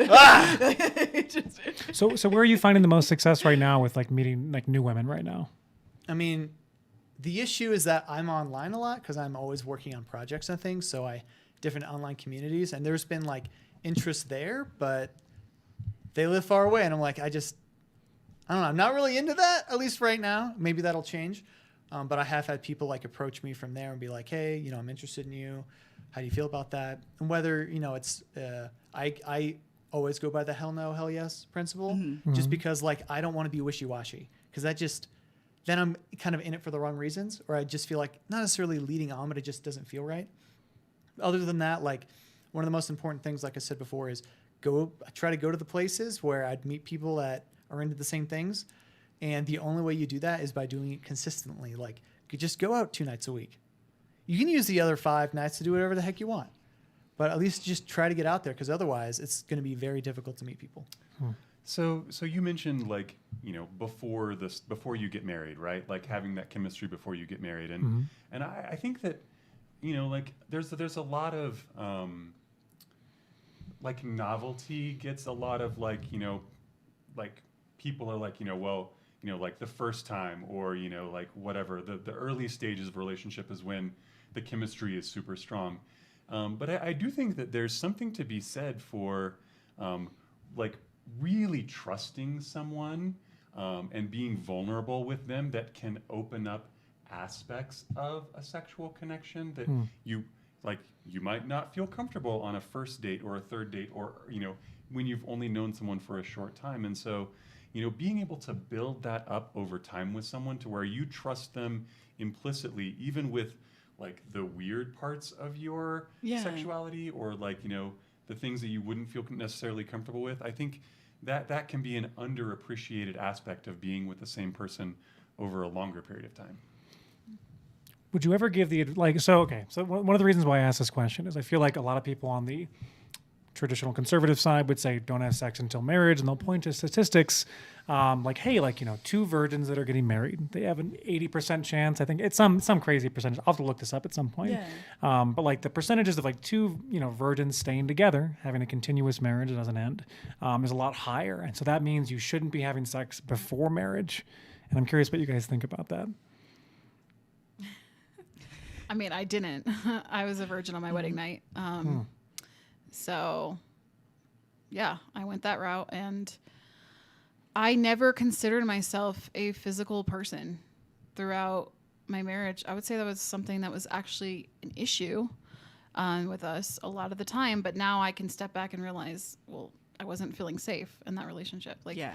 of course, I'm not going to feel like I can give myself physically, not to mention the messages that I was always taught, which is like, men are sexual, women are not. Yeah. Women are emotional, which I'm both. Like, Yeah. we all are. We all have both facets in us, But yeah, I think just like, I didn't think that I was a physical person at all, which you may not think you're a physical person, but when you meet the right person, you realize, oh no, this is a really important part of a relationship. And I think that the right person awakens that in you. Oh, okay. Yeah. Yeah. I think, it makes me sad that I think our culture is very deeply sex negative. Yeah. Even the non-religious parts of our culture, I think there's a lot of weirdly puritanical beliefs and all of that. So I had the opportunity to teach a sex ed class. Really? A few years back. Yeah. Cool. I was through the Our Whole Lives program. And as someone who received arguably the worst sex education possible, which basically is just don't have it. Same. It's terrible for you. You're probably gonna die. Was that in high school? Yeah. Yeah. They showed you all the pictures.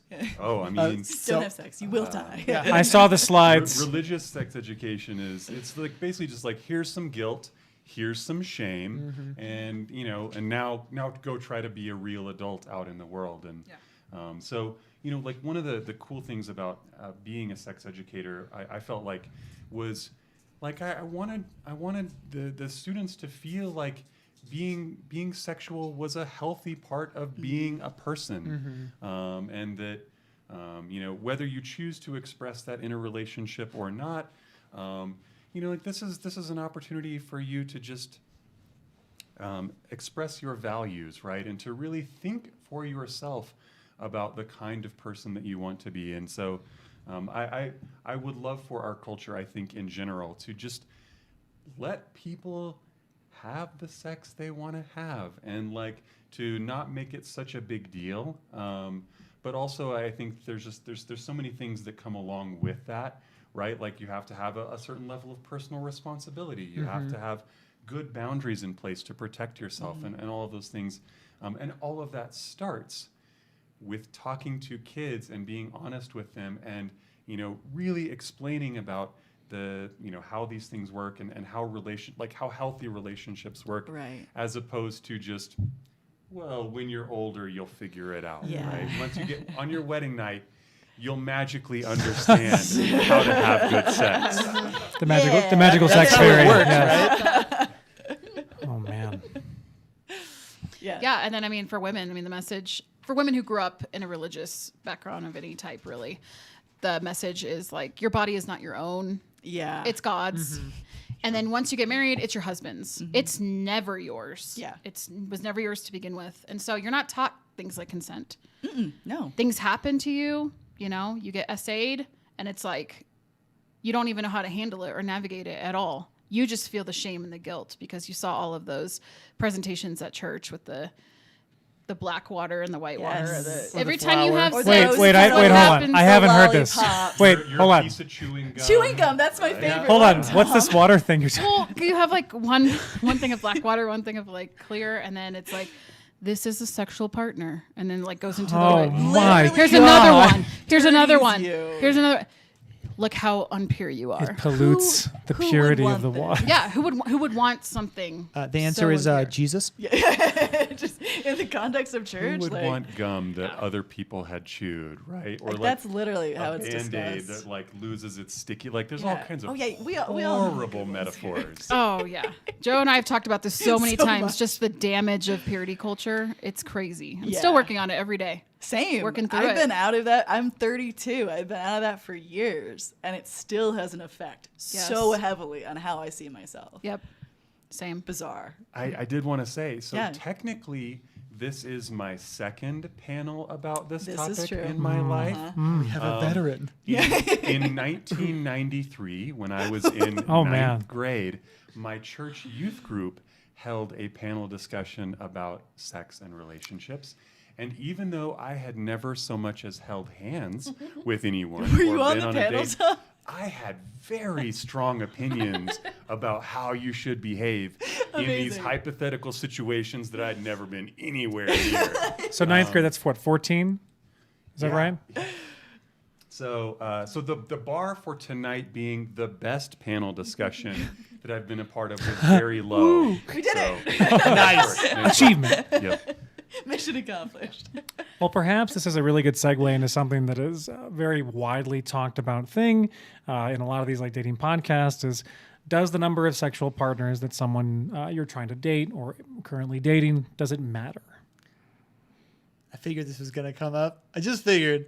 I mean, we have the whole issue with men versus women on that, where it's just like, yo, men, like whatever, like they don't care, and women is the exact opposite. And I think it's just honestly just a church thing at the end of the day, because like when you look at Adam Lyons, who's consistently says he slept with over 1,000 women, but like it just doesn't matter. Like maybe to some people it is. That's fine. You're allowed to think that. That's your opinion. But like at the end of the day, like, are you being safe? If you're sleeping around, are you getting checked just to be safe because you don't want to be, irresponsible and give that to somebody else? That's what it really matters to at the end of the day, in my opinion. So for you personally, if like, is it even a question for you when you're dating? Like, would you ever think, like, would it concern you or would it worry you if like someone else had a lot of partners? Or do you just not care? At the end of the day, as long as you're being honest with me, I don't really care. I mean, Yeah. you could get into the whole idea of like pair bonding and all of that shenanigans. Sure. But, it just comes down to communication and like being honest. Because otherwise, like if you don't have 100% trust in a relationship, in my opinion, it's not going to work. Yeah, absolutely. Okay? Just not going to work.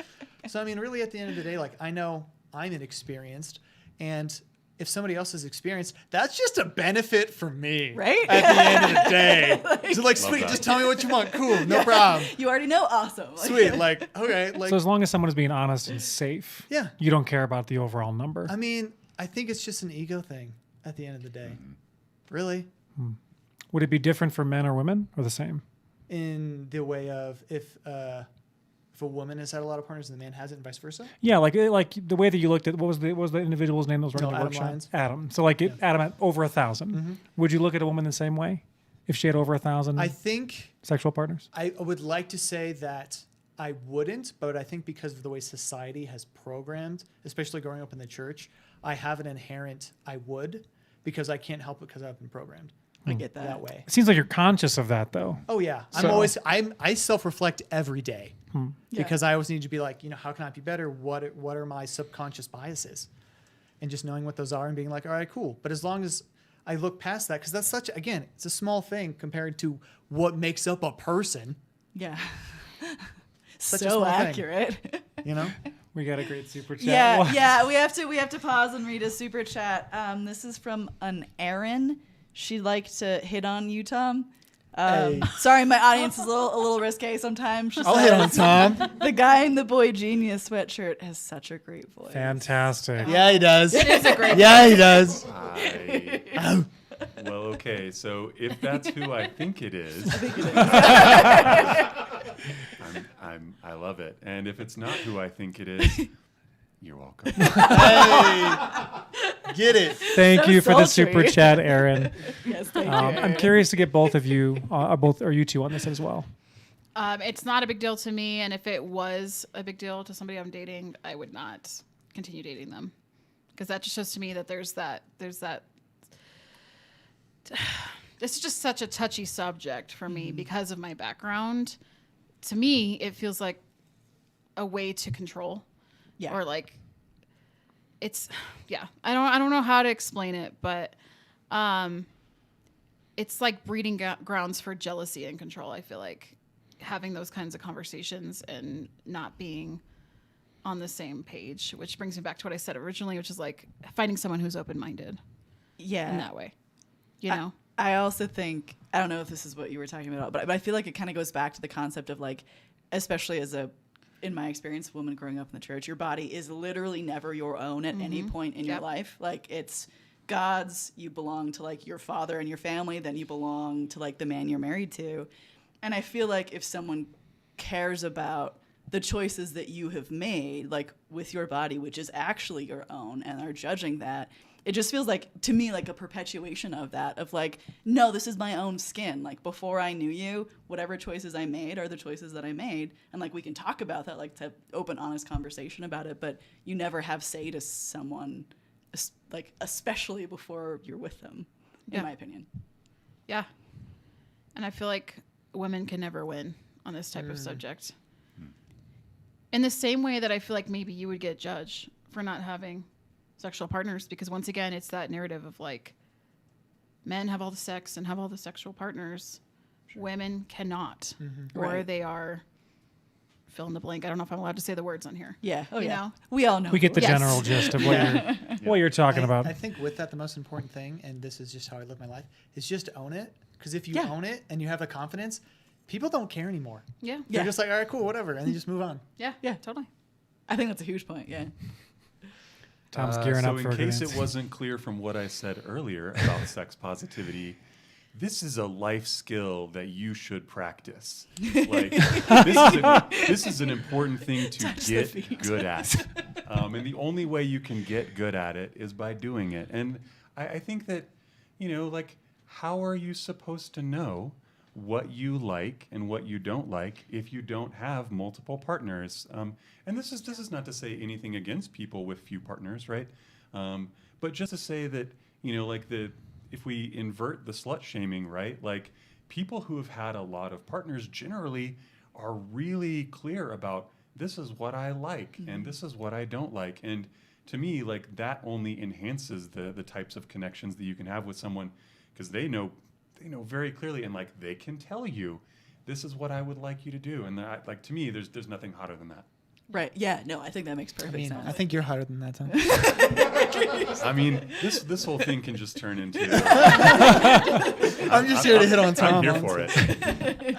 So, an offshoot to this question: if a guy has a preference for someone with a lower sexual partner count, is that a bad or wrong thing? Like, for instance, if I'm still in the dating market, I'm not married for the moment, and I want somebody with under 10 sexual partners, or let's say it's 5. Let's make it smaller. Is that bad? I don't think it's bad or wrong. I think it's a preference. Agreed. As long as they're not shaming women who have over that amount. That's the difference, I think. You have over 5, you're, whatever. That would be different to me. But everyone has preferences, I concur. I don't know. Additional thoughts? I would interrogate the why Same. behind that. Although, like everybody else said, ultimately this is just a preference, right? Like, I'm not trying to like dictate how other people ought to feel, but I think if you introspect a little bit about why you only want someone with either 0 or a very few number of partners, it's not necessarily coming from the nicest, the nicest places. Yeah. And I think just with that, like, okay, cool. Say, you're my age, 33, and you want somebody who's a virgin. Cool, that's fine. You're going to have a hard time probably. Right. So you have to, be realistic about it. Right. Like, it's gonna shrink down the people who can fit into that box for you, or into that preference. I feel like we have the most reasonable panel that has ever I know. existed. I know. It's like every single answer is like, oh yeah, that's like, fantastic. I can get behind that. Okay, I have an off the wall question. Yeah, go for it. Okay, this is kind of out of left field. I don't believe this, okay, but I want to ask this question. Fight. This is a crusade of some certain podcasts out there on the opposite side. Do you think it's disingenuous for women to wear a large amount of makeup on a date or in representing themselves on like Hinge or Bumble or Tinder? Is that disingenuous or wrong for them to lie about their physical appearance through makeup? Now, I don't believe that. Just making it very clear. No, we do not believe This is like a recent crusade of like Yeah. the Manosphere and Red Pill Yeah. podcasts. I've They're heard like, this. well, men don't do it. Like women are lying about their physical appearance. I have no idea what they actually look like. Thoughts? Why do you need to know what they actually look like underneath their makeup? That would be my first question, because it's like, are you just basing this conversation off of the outward appearance? You get what I'm saying? to play devil's advocate obviously there. when they see you later, when they see you in more relaxed environments, they're going to see you without makeup. Well, to play devil's advocate here, so shouldn't you know what someone actually looks like underneath all the makeup? If physical chemistry is an important part of like courtship and dating, I'm just playing devil's advocate here. For I the think moment. so, but I feel like unless you're completely airbrushing your face with makeup, which most people don't, Yeah. you're going to look the same. It- You're it just makeup just enhances- enhances your features. Yeah. Are they obligated to like take a makeup-free selfie in terrible lighting? How, a good how point. far down the rabbit hole of making yourself look bad are you required to go? Well, that's actually like to one meet of this standard. they Yeah. they want to require like that at least one of the pictures on a dating profile is a no makeup picture. Like a mugshot? Apparently. Okay, if we're gonna do that, I also need a makeup picture for men. That's all I Oh, want. absolutely. Let's be fair. You know Yes. what? To be totally equal across the board. You know what? Daring to get behind I that. think love it's that. fair. We've already talked about how like they tend to be low effort, right? Like let's get it together, fellas. I love that. Put the work in. No, it's funny you mentioned that, because I had that thought process because I'm somebody who likes to wear makeup. I just think it's fun, and it's like an art for me. You do but- such a lovely job of it. I'm Thank always you. so jealous. You look great. I love it, but I hardly ever really wear it. Like I'll wear it if I'm filming a video or something like that, but I'm not really going to wear it every day because I don't go out and socialize every day or whatever. But on my dating profile, I made sure to include like 2 pictures with no makeup, just because I knew this yeah. would be a topic of conversation. And I don't know, I didn't even want to have the conversation, I guess. So I'm like, here, So you can it- see me in all areas. You Right. can see me without makeup. You can see me with it, whatever. Do you think it's important then to include something where you're not like no filter or no makeup on there? If you're on a dating app I specifically. feel like it is. I don't know. I think the filter thing can go out of control. Agreed. Because it's like, how do you those filters? Some of those filters are like, they don't look like you at all. Yeah, they're incredible. It's crazy what filters can do these days. So to me, that is disingenuous because that's not you at all. So filters disingenuous, makeup not so much. No, I mean, like I said, I think it depends on how much makeup you're wearing. How much makeup are we talking here? And you can easily make the argument that a filter is just like makeup. Like I can see that as an easy argument, but those filters can literally make you look like a They different change person. your facial features. They make your lips bigger, your eyes. I think I agree with bigger. that. Yeah, so that's So- where there's like an issue.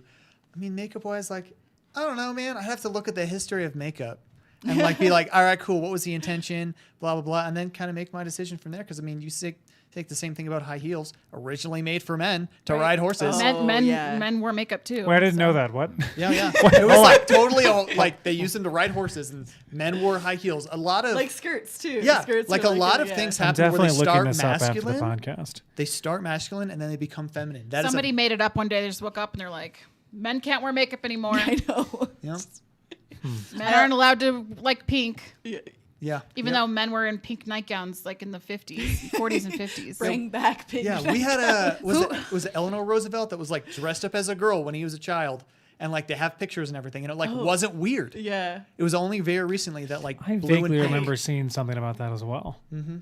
I also someone brought something interesting up in the comment section about kind of like the makeup question.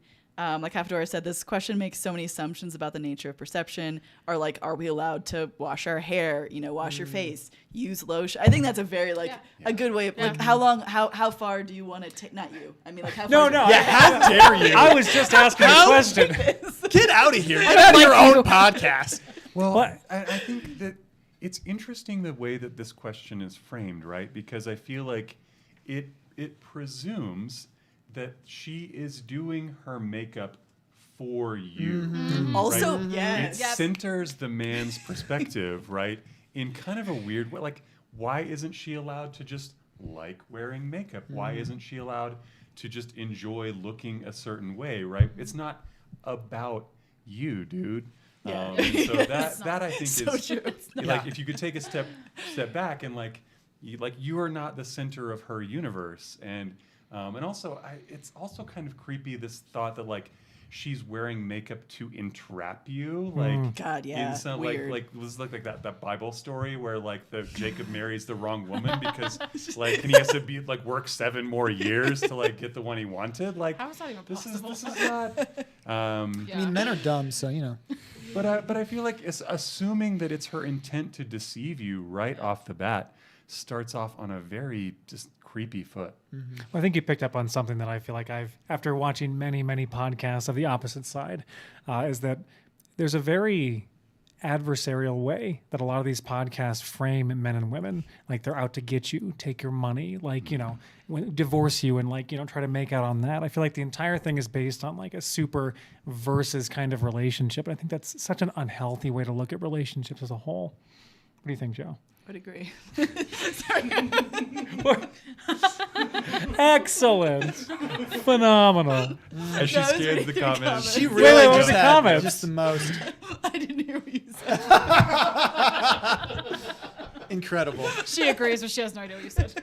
She heard Joe. Couldn't That have was put like it the- better like the only part myself. She of knows it. me well enough Absolutely. to where she can agree. Just fantastic. And that's a 2 thumbs up review. Were there some good from comments to read, Joe? Yes, yeah, I was going through some of them and some of the questions that people had, but mostly I just didn't. Anything we should share with the group here?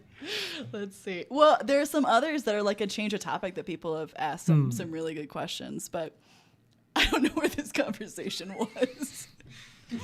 Oh, somebody said Before I change topic. somebody said that there was the dude equivalent is with all mirror and car selfies. Is that like do guys do like mirror selfies? It's been a while since I've been on I mean, Tinder. yeah, they do. Yes. The cars and fish. That's Yeah, the, cars and fish. Fish? Wait, what? the big what? 3. The fish. Fish? Like Yeah. having They're a holding fish? Yeah. in like their profile picture. Or yeah, like the shirtless with a dog, Yeah. right? Like that's Oh, another that's one, definitely right? that's like the new thing. I So- feel like in the year. I want to make sure I get this right, but it's been a while since I looked at the study. So I want to say that like when it came to dating profiles, this might have been in modern romance or modern, yeah. what was it? Modern romance? Yeah, modern yeah. romance. I think it was when women had animals, it was a general like decline in like people actually swiping, I think swiping right on that. Interesting. But for men, it was more swipe right. So men should pose with animals and women generally shouldn't. Because it shows that they have commitment. Yeah, or something. Oh, okay. I don't know. stuff. There was a reason, but I can't Like, remember what take it was care at of this someone point. Or something. Oh, I can see that. Okay. I know you have some more things. Which you makes wanna me go just over. want to get an outrageous animal. Like, here's an alligator. You know, like I did I'm date someone that committed. had a baby tiger in her picture with her. This is before I was married, okay. obviously, but it was pretty cool. I was like, oh, tiger, that's kind of cool. So I don't know if it works on me, but But also maybe Maybe just that is- bad judgment, right? also true. Okay, so there was actually one question here. It's kind of a change of topic that I think is a really important one, though, because we've talked kind of about like, you know, sexual chemistry, conversations, like openness, the importance of communication when it comes to that. And someone said, like, how do you even start the conversation about like sex experience or STDs? Like, what's a way to like a jumping off point for that conversation in the first place? So I think an easy way, and again, like I learned a lot of this workshop for Yeah. certain Oh, things. yeah, that's awesome. Is you just talking to them and be like, you know, what do you want to talk about? Like you mentioned one thing, you put sex there in the middle, and you mentioned another thing. So now you make it not weird because you've made it equivalent to those other topics. So that way it makes it easy. Wait, what's an example of that? So it'd be like, you know, this is a sandwich method. yeah, more or Oh, less, more or less. You just like, you know, do you want to talk about, you know, this thing that we're interested in? You want to talk about sex, and you make it like just fun and lighthearted. Is this like further into the relationship or like in the beginning? I don't think it. I think it would be either or. Okay. Probably like earlier on would make more sense because I feel like once you have communication, like again, it's not a big deal. Okay, like everybody has the urges and all that stuff. Like it's normal for the most part. Everybody does. So you know, be like talk about you know what you happened today. You know, talk about sex or talk about like some show you watched or whatever, and you make it just really easy. Yeah. Okay. And then that way, there's not that pressure. Oh, interesting. That makes sense. That'd be a way to start it. Yeah. What was your experience with those kinds of conversations? Like, did you have those conversations early on when you were dating? I don't know. I guess it would kind of depend on the person. Yeah. But I feel like, and I think probably most women agree with this just because the quality of men is few on the apps, I feel like. Interesting. Okay. You don't find a lot of quality men on the apps? No. What does a quality man look like? One that isn't just trying to get in your pants. Unless that's what you want. Right. Yeah. That's you the want thing. though- If you're on the getting in pants Exactly. app, right, like, now it's Right. fine. How is that No not an app app already? idea. Getting in pants. Yeah, If can you're- I fit in these? I don't know if this works for my figure. I mean, like pay $500 and like now you're in extra pants, right? Oh man. I can only Yeah, wear one pair at a that's true. time. But okay, that, yeah, I mean, that makes sense. if that's what you're looking for, great. Have the conversation early. But that's not what you're looking for. Well, I mean, I guess it just depends on the person. But I would say, generally speaking, if one of your first conversations to a woman is going to be something sexual, that's an immediate like red flag. No, I'm not engaging in this conversation because it just kind of gives the impression that you're not interested in anything beyond that. Of the men you were talking to, like what percentage were doing that kind of thing? Like starting off with something like overtly sexual. I would say it's a small percentage for me. But then you get into the converson of like fetishes. Are we allowed to say that word? Oh yeah. Okay. That I word, think so. as long as it's not connected to anything else that's strange. So, we're good. Yeah, we don't know. We're playing like, what words can we say again? You know? Yeah, exactly. All right. Well, I'm going to put Jo on the spot for a second because she was on my podcast 2 days ago and Yeah. we brought this conversation up. Yeah. I'm in a larger body. So that's a fetish for people. Oh, yeah. Joe's in Yeah. a disabled body. That's a fetish. It's true. So I like cool people. That's my thing. and anything could be a fetish, I feel like, Yeah. at this point. But yeah, I mean, there would be people that would the guys slide into my messages and just say something overtly sexual because of my body, Yeah. you know? And then it's like, okay, does that work on people? Right. I don't know. There's got to be some kind of success rate, right? Because I've experienced a lot. You've experienced a lot. Like, do people who reach out to people with overtly sexual, fetishized messages about their body, do they really have any success with that? Because Well- it's so common. If we're being honest, I think people would just assume that you and I are desperate because of the bodies that we're Oh, in. 100%. I think that's Because it's a very minority accurate, body. Shelley. So Yeah. it's like, what else? Who else can they get this from? Yeah. Who else is going to want you? Like, yeah, no, I understand. Which is so inaccurate to like both of our experiences. Absolutely. But that is an assumption that is made. Yeah. I'm gonna put Joe on the spot here. Yeah. If you feel like answering, Yeah. how many matches did you come back to Tinder and have waiting for you? Is this because you know the answer? Maybe, possibly. I'm just really curious He's because I think fact-checking I think it speaks to a lot of interesting things. Yeah, so I got on dating apps last fall, probably something around there, and Tinder in particular. And I got off of it for a couple weeks, and I didn't know if if people would be weird about dating someone with a visible disability. I kind of assumed it would be a thing. Did you show this on one of your pictures? I'm assuming. Did people Oh know? yeah, Okay. I was very upfront. Like almost all of my pictures, Okay. you could see my prosthetic leg. I don't think I listed in my profile, but it was like if you were looking at a photo at all, I wanted to make it overtly clear. So like if you had an issue with that, fantastic. We're not for each other. But I remember coming back to Tinder. I think this is because of Tinder, right? Because of what you were talking about, like 80% guys. I came back and there was like 9,000 people who had liked me, and I was like, oh, okay, the dating scene is different than I thought it was. That's insane. Right? 9,000. 9,000. That's insane. Considering you get like 2 a year. I'm still trying to. That's why I was like, and I took a screenshot. I'll show you to Oh like my prove God. that. But I don't think it's because like I was like so anything other than like I don't know, a woman who was interested in dating, because there are so many men out there who are interested in finding a woman. And so I was like, oh, okay, the landscape is different than I thought it would be. How many people would you say you like swiped right on? Like out of every 10 people? I was pretty particular which I think is very common for women Yep. on dating apps, right? Like, does this guy feel creepy is like the number one question from Because the you have profile. 9,000 options waiting. Yeah, I guess. I got 8,000 other suitors. Yeah.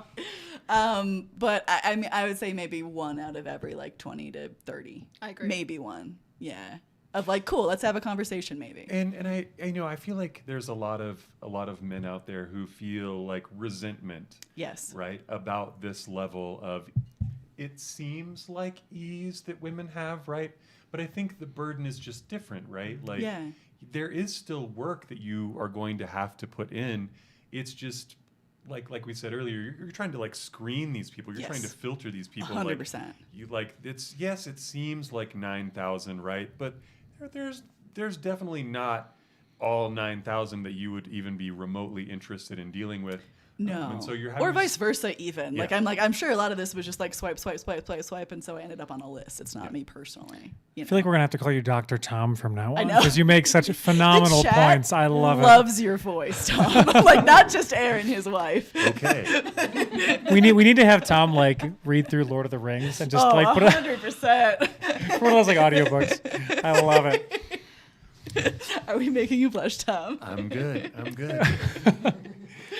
Very I think curious, though. that just shows the difference between men and women as well. In what way? Because when a man goes on a date, he's trying to see if he's compatible with the woman. And while we're looking at that too, we also have to make sure we're not about to get. Yes. Yeah, I Like, got you. No, actually. That was know what I'm all allowed you to had to say. You're say. gonna end up on the other kind of popular podcast. Yeah, no, right? I know. Like, And that's actually true, though. Joe, you and I have had so many conversations about dating, and we Yeah. have had some sketchy people. Yes. We've Some had scary some experiences. terrible, scary experiences. Yeah. And that is not uncommon No. for women. So we literally have to be so selective. We have to stalk them on social media. Like all of those things you have to. You have to text your friends with an address Yeah. before you go over there. You have to be mindful of all of these things. And so it's interesting if men have resentment over us having more Well, and interest or having more, people in options. quotes. Yeah. Because it's like, it makes it more overwhelming for us in the end, I think. It's a And- lot of people to sift through. Yeah. Sorry, I feel like I cut you off there. No, you're fine. I feel like even with that, like even with, we've both said like we've tried to be particular in like screening people we would meet in real life and go on dates with. Like even then, you and I have both had very not great experiences. Yeah. Like it's still there's no guarantee of anything, and it can be extremely unsafe and very uncomfortable. And so like with all of those options, genuinely the first thing in my mind is like, how much danger do I feel like I would be in with this person? And then like everything works down from there. Yeah. Down to like attraction and like compatibility and communication. But like Right. the first thing is like, Am I safe? yeah, am I safe? Okay, so advice for turbo dudes Yes. out there. Yes. Keep this in mind, right? Like if you are not thinking about your partner's safety when you're setting up in-person meetings, that means she is having to do all the thinking about her personal safety. And so like I feel like men could go a long way to like sharing the emotional labor here of like creating safe places to meet up, as opposed to just like leaving that for the woman to think about. Thank you. Yeah. I think I'm it's a curious. good point. You touched on something interesting. So, what's a good first date? So, like for me, I'll preface this by saying, like I've always thought lunch was, or like lunch or coffee, something like very like low risk. You can leave early if you need to. You're normally in the middle of the workday to some degree. I think that's a decent place to start a first date. In public, all that kind of jazz. What do you guys think? So I have thoughts on this. Yes, please. I want to make my voice lower for one, so I'm as cool as Tom, but whatever. Deep and raspy. Really low. So one, I can definitely agree with that sentiment because it's low pressure. It's not a big deal. But I can see that. But from, if you want to do something that's fun, do the things that you would go and do as a teenager. So like mini golf, go to the movies, interesting. skee ball, like go to like an old arcade or whatever that has lots of fun games. Because it's about creating an experience and making it a fun time, because that's when I feel like you're going to have more of a chance to build a connection than just going to get coffee. Doing something together. Yeah, doing an activity. Absolutely. Go do an activity and like do it in a safe spot. So that's why like mini golf or Yeah. arcade. There's gonna be people around. It's gonna be okay. And at least I think you've put more thought into that thing Yeah. than just gonna go get coffee. Yeah. 'Cause that's what everybody does. I think that makes a lot of sense, actually. Yeah. And I think there's something to be said about like it lowers the amount of pressure when you're doing something together instead of just like sitting and talking, right? Like you can do this thing and like connect and do this thing and connect. Oh, I know. Okay, We're going to get to it. Thank you. Thank you, Off screen, Darian. We need to get Darian a I mic so he appreciate- can be a part of this as well. Darian's Pat great. T, thank you so much for the donation, man. Pat said, just want to say this has been a very classy podcast. Thank you, Pat. That's what we were hoping for, Pat. You're Woo, the best. Pat's nice. been a member on my channel and a patron for a very long time. So thank you. Phenomenal. The best first date is FaceTime. or interesting. or a phone call. But I would say FaceTime because you can read body language. You can you really can learn a lot about somebody just by being able to see them in those first conversations. And then that can spare you the drive that you have to make to the coffee shop or the money you have to pay to get to coffee. Man, I couldn't do it. I couldn't. I Okay, couldn't do yeah. So FaceTime. I would Really? agree. There's I no would way. agree that that's like a good, safe option. I so don't connect with people over phone calls or over video. Okay. I Like, personally hate it. I hate it. I can't. Really? I've never. I don't even if that was an FaceTime with option, my yeah. family. I mean, I hate talking Like, to people on the phone. I can't do it. Okay, Maybe I'm there you super go. weird. I don't I'm only know. gonna call Aaron from now on. An Only honest thing we're moment gonna right do. there. Like, Yeah, but like the connection, I'm like I could not tell if I have a connection with someone unless I am like physically present with Interesting. them. Okay. Yeah. Well, it doesn't work for everyone. Yeah. But yeah. the best, I think that's a great. Is that pretty suggestion for a lot of common? people. Do you FaceTime with I all your mean- dates pre-date?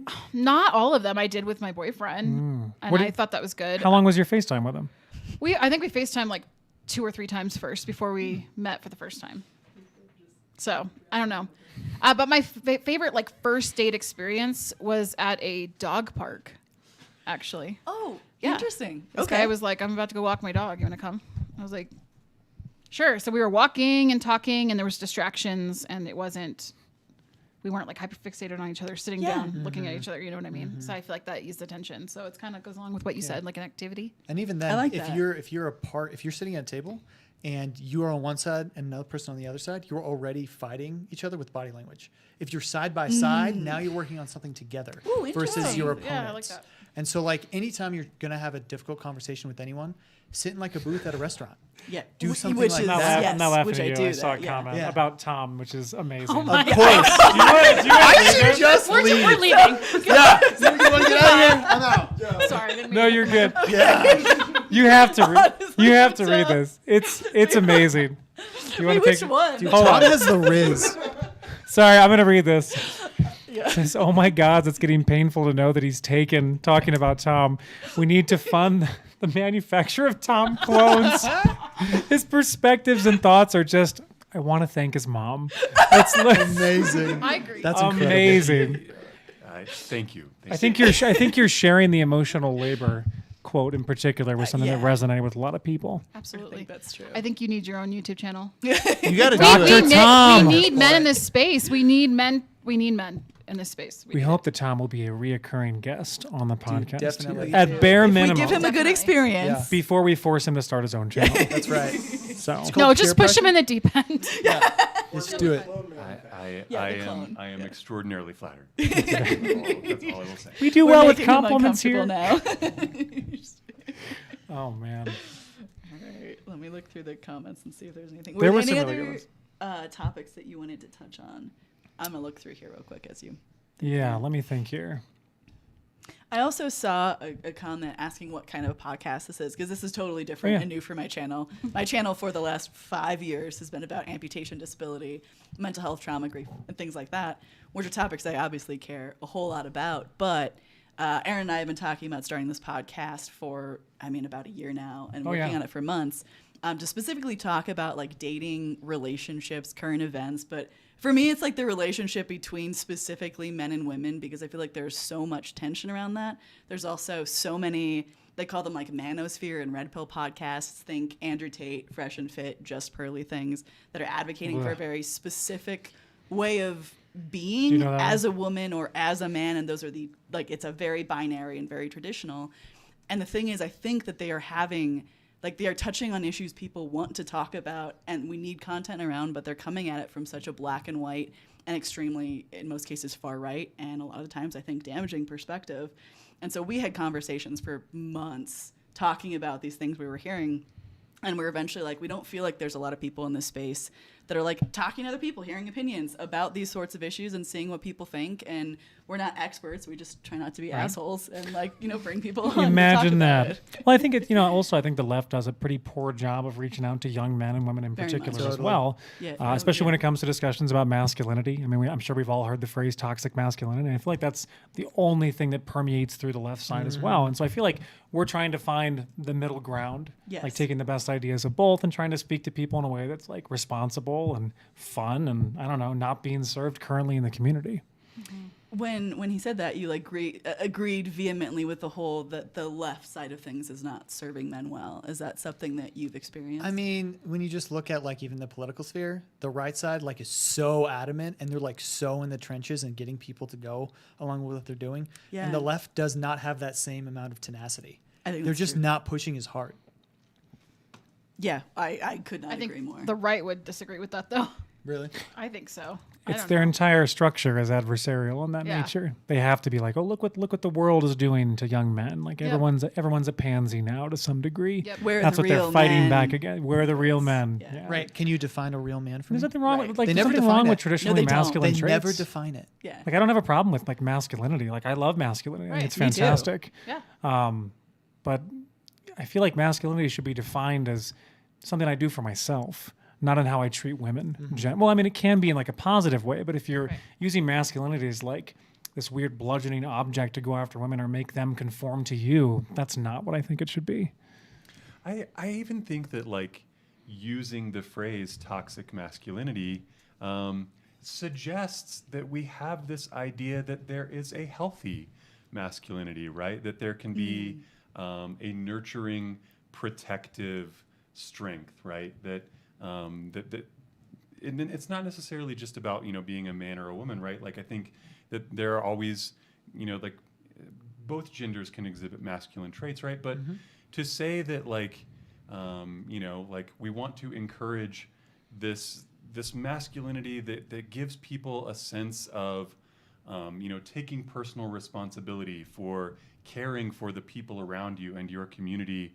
You know, like to me, I feel like calling out toxic masculinity means we ought to talk more about what non-toxic masculinity should look like. Which I always find interesting because when we talk about like the best person to model yourself after is Jesus, and then we don't see a lot of that same trait happen in like the Christian sphere of how to be Sure. masculine and how how Jesus acted, like taking care of people, doing those sorts of things. It's That's women's work. It's Like, that's crazy like, to me yeah, to like, see it like the seems to- difference. I'm like, I don't see these traits in there. Yeah. You know, it's just weird. Yeah, I think that's very accurate because again, like we have all come from Christian backgrounds, and there's one pastor in particular who talks very loudly about like real men need to be like Jesus, and yet like it's like just war and hating people. Those are the things that are like Jesus to him. But anything else, like having a peaceful conversation with someone or anything like that is like that's feminine, and so I think it's become very perverted. I am curious. Toxic masculinity, I feel like do you feel like that term has a positive connotation to it? Because you're like, oh, it's suggesting that there's a more positive version? Oh, no. Yeah. So, I mean, I think like ultimately when we talk about toxic masculinity, I feel like we're talking about like a perversion of real masculinity, right? Yeah. Like, so, instead of using strength to protect the vulnerable, right? You're using strength to bully someone. Right. Instead of using, like reason and logic to, live a wise life, you're doing things like mansplaining or gaslighting or like devil's advocate, right? And so, I feel like it's important to talk about toxic masculinity, right? And it's important to like recognize that not only is it harmful to women, but it's also super harmful to men. Yeah. To grow up with these stereotypes of how men ought to be. Like, you're not allowed to have feelings. You're never allowed to cry. Like, all that matters is, are you a Spartan, Viking, whatever, right? And so, being able to say, like, yes, these are the ways in which masculinity has been twisted, allows us, I think, to talk about how we might reclaim some of those masculine traits and see them in young men as a benefit. Yeah, okay, I love that. I think that makes a lot of sense. Because I feel like, I've talked about this before, but like I love masculinity. I respect it. I think it's a beautiful thing. Like I think all that I've heard growing up is about toxic masculinity. So rarely have I ever heard anything positive said about it. And I'm like, I identify as a woman. So I'm like, well, that's a bummer for the guys. Mm-hmm. I'm curious if like the conversation around toxic masculinity that we've all grown up around had any kind of negative impact for like the men on the panel. Like, do you feel like being masculine makes you toxic? Were you ever made to feel that way? Or do you have a positive view of it? I feel like it's never affected me personally. Yeah. Because I don't feel like I'm a dick about it in any way. Fair, okay. I don't think I've ever been accused of doing any of that. Yeah. So I can't say for me personally, probably not. Yeah, okay. But I'm curious for the rest of the men on the panel.